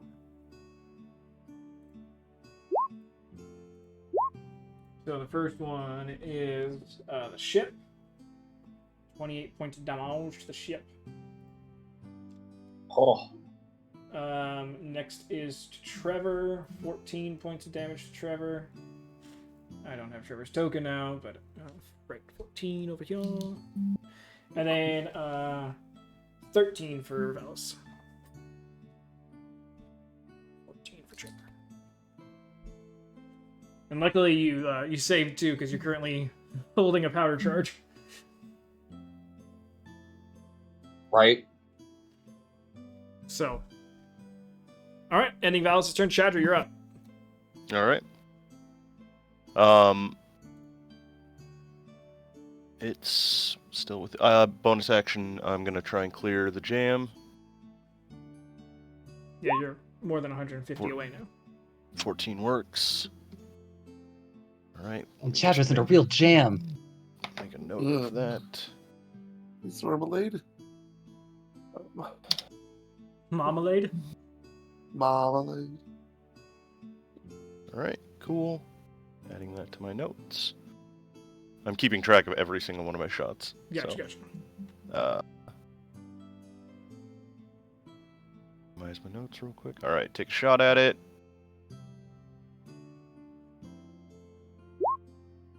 Thirteen's a miss. 13 is a miss. And that is, oh, thank God, that's just outside of that range. I already used my bonus action, so yeah, that's my turn. Because I have to reload. It's been 3 rounds. Yep. All right. After Chadra, we have Taberley. Hey, question. So, Lorona, are you helping me with this, or are you going to take your turn and do something else? Well, she used her turn last time, so she can't help. Oh, okay. this turn. Oh. So, since I have 2 attacks and a bonus action, can I attack, bonus action, reload, and then attack again? Well, the problem is right now that cannon doesn't have that angle. Valis is on the Can only be cannon. turned? It can, but only 45 degrees. So it's not Oh. making it that way. Valis is on the only cannon that can currently aim and shoot at it. You could ask Trevor to change the angle and hold your action. He's trying to get away. He's not going to... Let's see. And Valis has already reloaded his cannon? Yeah, but he's currently, in the process of finishing that reload. Can't just push If mine you are away. looking to deal damage, you could actually do what he suggested to Lorona, where you could go over to Valis' cannon, hold your action, so that when it comes to Valis' turn, he can make Yeah, 2 that's what I was. attacks. That's exactly. I think that's what I'm going to do. I was going to actually help him do that. Okay. So yes, I will stand here and I will help Valis because I can't do anything else. Okay. All right, so So hold my action to help Valis. giving the help action to Valis. Gotcha. All right. Yes. After Tame's turn, it brings us to the Kraken. That's what I was. Kraken will probably make the con save, but, it gets one. It's still some damage. Con, 23. Yeah, like I said, it's mostly a curiosity factor out of me if it doesn't particularly like radiant or not. Only 3 radiant damage. 3 or 5? Well, if it's saved, because you said it rolled a yeah, 23. Yeah, okay. So then save for Gotcha. half, Yeah. rounded up 3. Correct. All right, 3 damages. And this guy. This guy.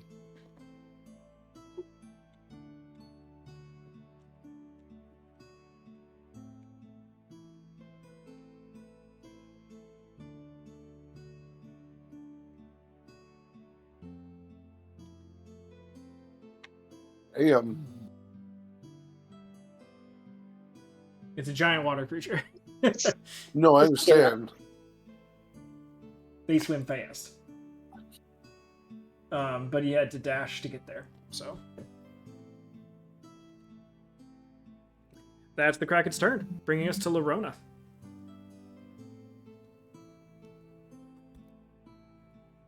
Does that cannon, if it moved 45 degrees, would it hit it?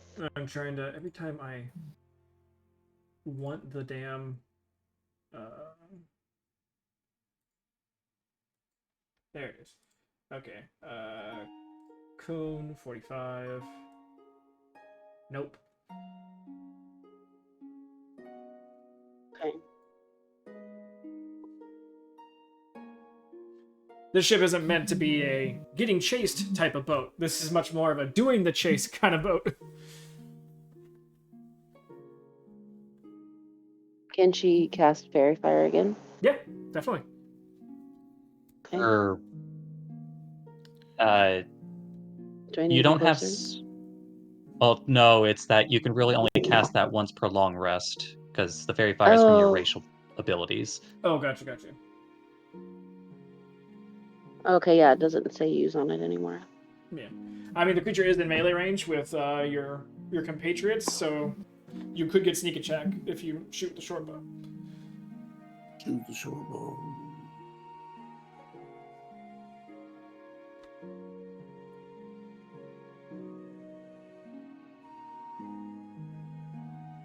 And technically, Twunk, he's still inside the your moonbeam. Okay, so she'll shoot him with the short bow. Go for it. Okay.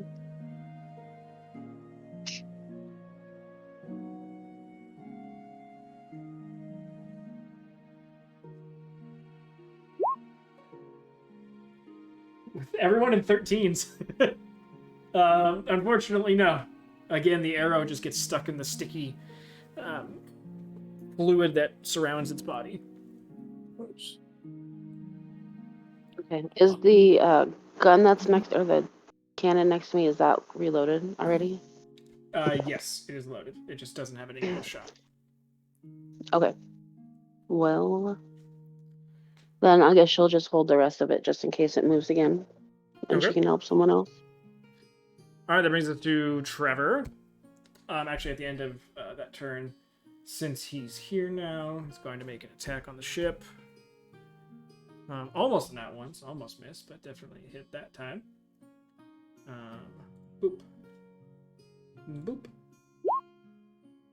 Another 17 points of damage to the ship.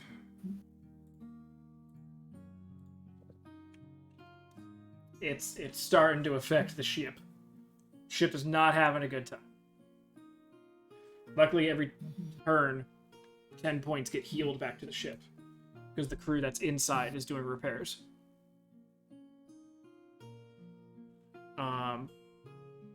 But after Lorona, Trevor's turn. Trevor is going to again just try and push forward. So I'm just going to drag us all back.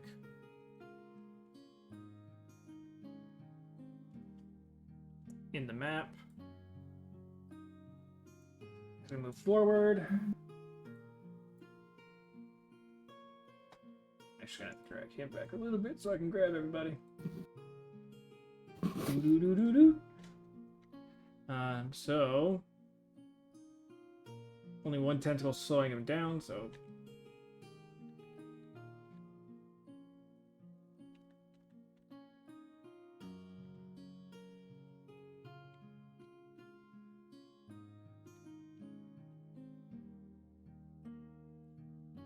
all right.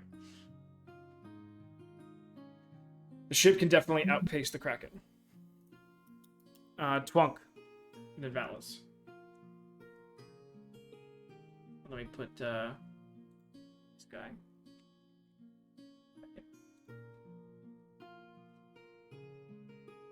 Actually, your moonbeam was at the back of him.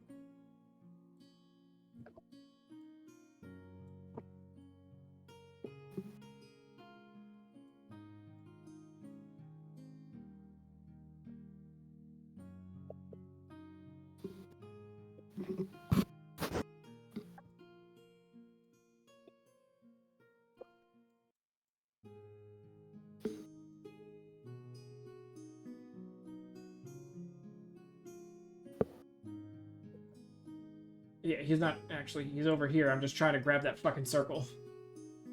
Nope, it's okay. I'm just trying to measure. Twunk? Did we lose Twunk again? Did we? Oh, hello, Red Dot. How are you today? Hey, There there you he is. Okay. We're still in range, Oh Valis. God, why did it do that? Well, yeah, it's still inside of his moonbeam, so he doesn't. Well, There's not really that. Wait, why won't this go away? Okay, that's what I have to do.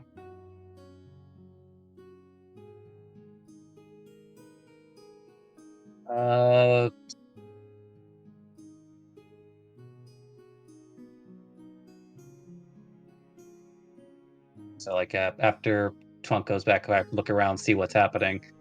I think basically he's too far away from most things that I can do.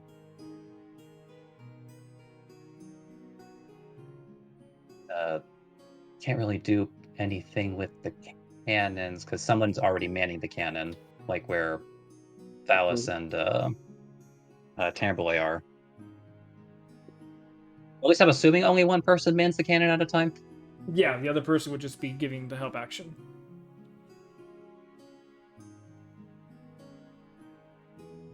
Yeah, so Twunk can't really like interrupt with that. I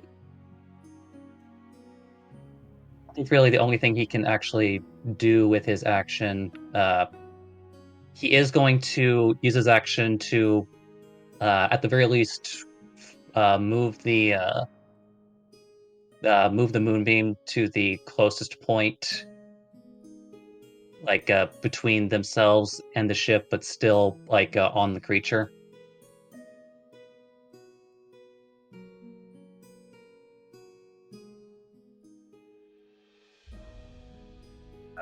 Just making sure that it's there, and possibly could be moved at a later point.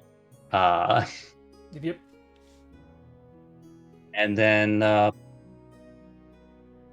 you know what? Just in case the Kraken, I guess, gets any funny ideas, I guess he will. All right, is.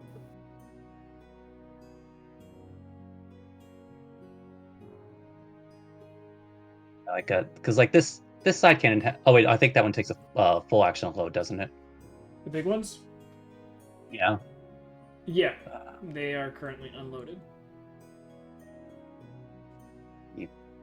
Okay, he already used his action. Yeah, honestly, there's not much he can do with his bonus action because it's like it is outside the range of his archer. So I think he's just going to like duck back away from the lightning, Okay, sounds good. and that'll just have to be his turn. Phallus, you're up. Let's do it. Fire. Fire. It's past the 80 feet, so it's a disadvantage. Doesn't matter. No, Does it it matter? does. Roll Reload. disadvantage. We're waiting for a Oh, particular gosh. result to not show up. Yeah. Okay. Okay. So that's the first one. Tamberley uses her help action to help you Reload. reload. You can fire again. I can't. Oh, then I'm gonna fire it again. Just go ahead and roll 2d20s at the same time. Or Oh, It likes the suspense. yeah. Yeah. Make sure that 2 blue and red are subtracted from the barrel, but both of those fall short and splash in the water. Yep. All right. That brings us to the top of the round. Shadra. All right. Yeah, it's still. I'm gonna shoot it. Well, bonus action reload, then I'm gonna shoot it. Gotcha. You're no longer at disadvantage, for sure. Yep. Oh, That's God. a fucking. God damn. Wow. Go ahead and roll me. All right. Where's your thing? We're doing I've got it great, right you here. guys. Oh, remember, nat ones are special for me. Yeah, I know. Nat 20s. DC 15. That's for your misfire. Plus- Yeah. Yep, and then I've got to do. I've got to roll damage anyways. I think was what we had determined. Yeah, your back blast. Ooh. So. 16. And that's 16 fire damage. Not that it matters. Yep. And it's going to take an action for me, not a bonus action, to clear the jam. Yeah. And the guy that's up here with you is taking half that fire damage as well. Cool. He's unconscious. Oh Not no. cool. Sick. Yeah, that's all I can do for now. All of a sudden, Shadra just kicks a body out of the crow's nest. Just No, killing what- crewmates left and right. No, I'll take care of it. All right, end of Shadra's turn. Reasons to Taverley. Nothing. I'm holding my action. Hold to help. Yeah, there's nope. Just hold it. There's no. What's Kraken's turn next? I know that's the problem. I don't know how fast it moves. Yeah, I'll hold the help. I guess it's just. Okay. It feels like it's not gonna matter. But Con save for the moonbeam. It saves, so half damage on that. Say, I'm just gonna continue expecting it to save. But it's it better will damage. take 7 radiant. All right. Perfect. And actually, Oh, by the way, I am curious. Like when they actually do hit, do they actually seem to be hurting the creature as one would expect, or does it seem to have any resilience to it? The cannons, I mean. oh, and the the other cannons. attacks. No, the cannons are hitting full force. just haven't hit it yet. I hit it. Did you? Yeah. Once. Valis Okay. hit it once. Did that attack deal as much as he hoped, Yeah. or Yes. okay? Yeah. Thank Christ. But with that Dallas last, is the only one that's done damage. with the boats getting further and further away, and the moonbeam doing just enough damage for it to think twice about continuing on this chase, the Kraken is going to relieve the ship from further chase and head back into the depths of the ocean. Bye-bye.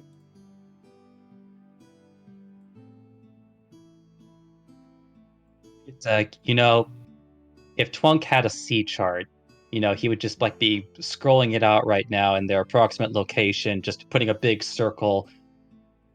Do not cross Kraken. Bad bitch in the water. Got it. All right. Mean Writing squid. on the map, just making sure that nobody could possibly confuse what's there. Mean squid. All right.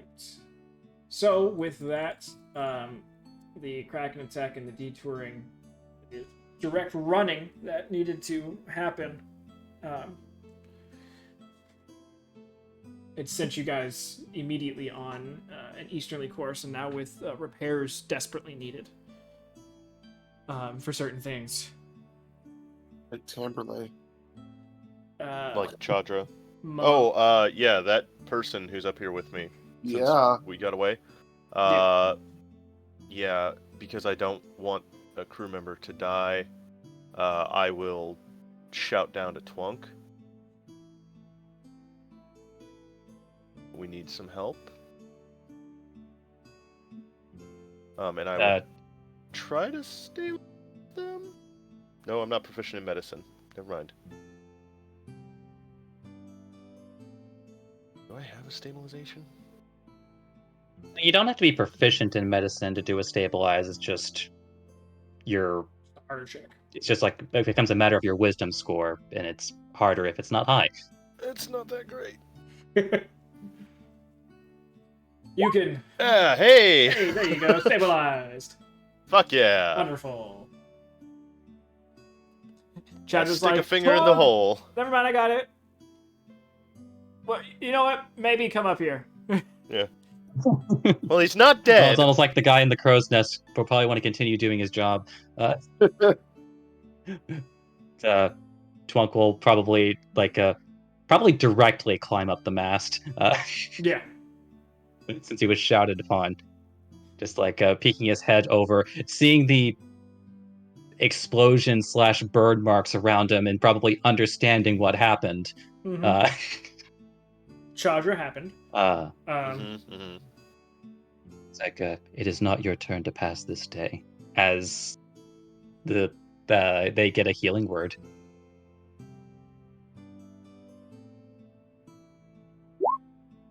They get 7 hit points. Oh, what happened? Oh, lightning! I'm so sorry. Where did the lightning come from? There was no storms, no clouds. Then there was fire. It wasn't that was my fault. I'm gonna leave. I'm gonna go. I'm gonna leave. I would imagine that's the best thing at this point. Yeah. And it's pretty tight up here, too. So with that, Mum and Trevor start to assess the damages and everything. Gonna have... It helps at all. Since Twunk does have the mending spell, if directed to the places that needed it the most, Twunk would do so. No, that's not going to be like enough for like certain kinds of damage. You but, can help with some of the mass damage and things like that, like some of the stuff that wholly was intact, but like the cannons and ballistas, those are going to need like chopping away of the wood and restructuring and motherfuck, like full work on it rather than. You know what? He can fix the wood after the fact. Like after they've already broke into it and just like, hey, can you seal this back up? Okay, thanks. But they are going to work on... Whoops, this is the wrong... Hit the wrong one. I am gonna take some serious time and take my gun all the way the fuck apart. It's all fucked up. Alright, so Yep. for that ballista, they're gonna roll and add their check. Okay, so the top ballista gets fixed fully. And then the monstrous cannon, also a full fix. Yay. Evidently, I can't roll above a 10, so fuck it, the gun's broken. Oh no. For the time being, it is at least. That's why I said I'm just gonna take it all the way the fuck apart. I'm gonna like take a whole day to fucking work on it. I can't remember what we agreed upon at session 0. It's like, basically the same question that I asked, although obviously like in a different way. Would Chadra's role be improved at all if again Twunk offered like mending where needed or appropriate? Nothing's broken in a sense that mending would be of a benefit. It's just like it's dirty. It's things have started like scraping together. Some mechanism just got kicked loose. Like, look, I got dirt in the wrong places, and sometimes it makes it a little bit of extra friction, and I just have to deal with it. It's a little uncomfortable, but I'll make it work. It's all the salt in the air. Yeah. And the massive amounts of gunpowder. yeah, the massive amounts of gunpowder. Yeah, that's good. That'll do it. Suppose it would be most beneficial to keep one's tube clean of debris. Usually try and do that. They're gonna We've work. been at sea.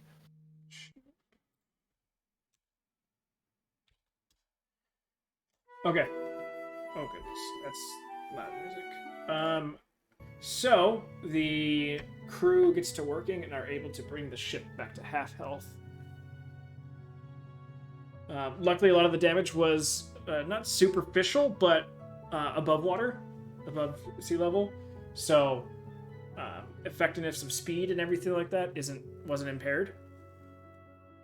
But with the Kraken possibly patrolling the reefs off the coast of the Kralsite continent, Mum and Trevor are debating where to go for repairs. And eventually Trevor is going to say we're going to go to a Blal. Yeah! Woohoo! I hate you.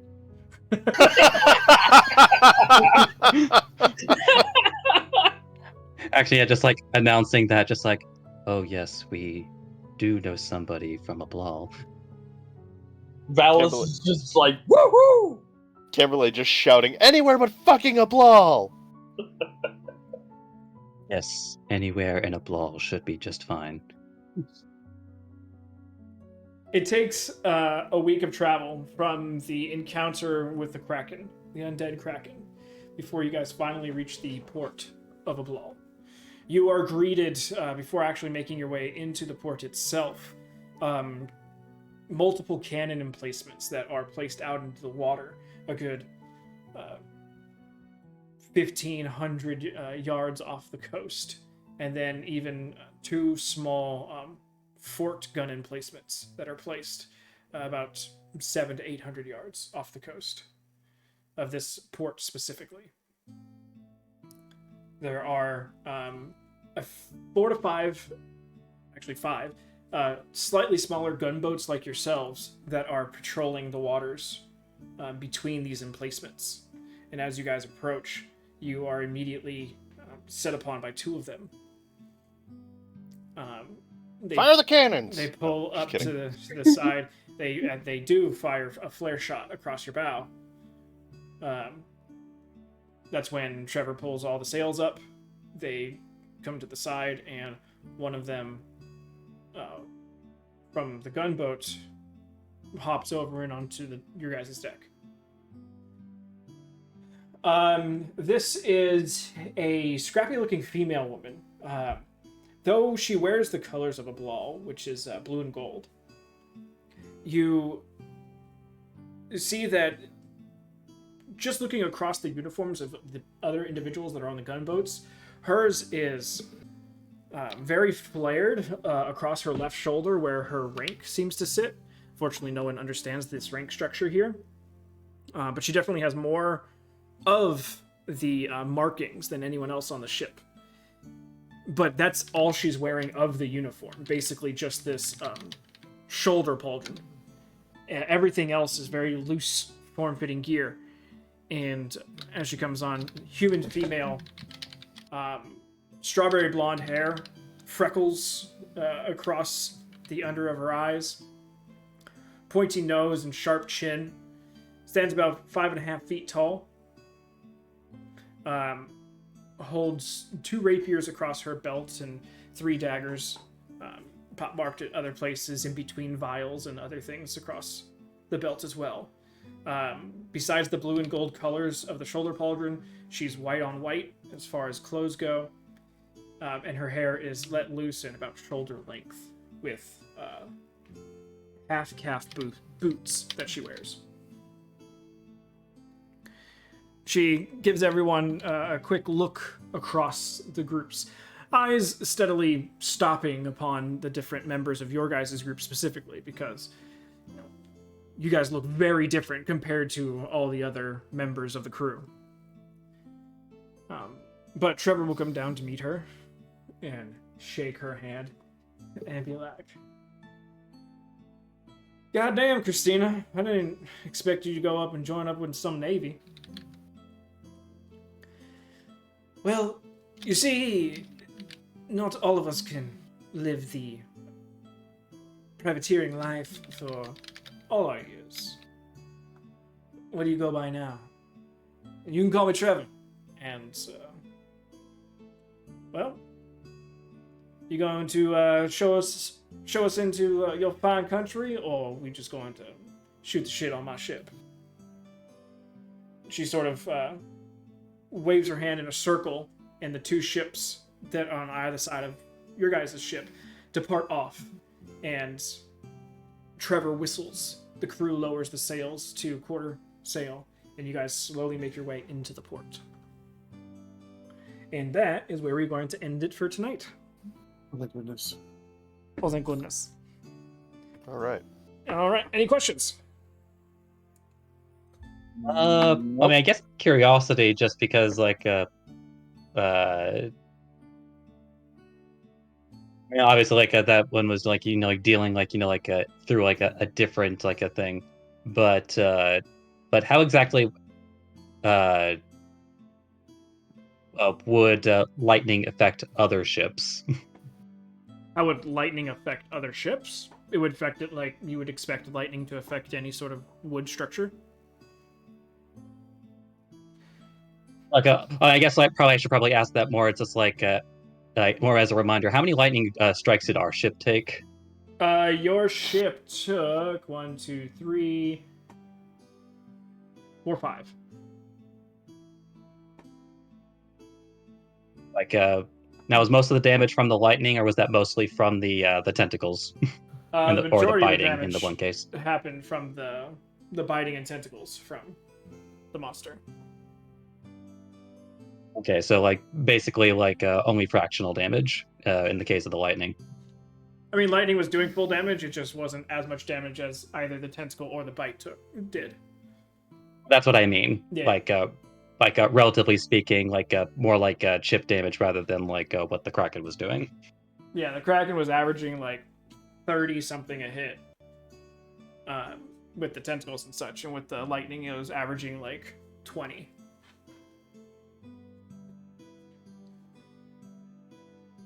So about 2/3 as effective. Okay. Any other questions? Nope. Nope. Alrighty then. Welcome to Ablal, y'all. I'll give you a nice little description of what the port city looks like and everything, and I'll make sure Ruben looks good.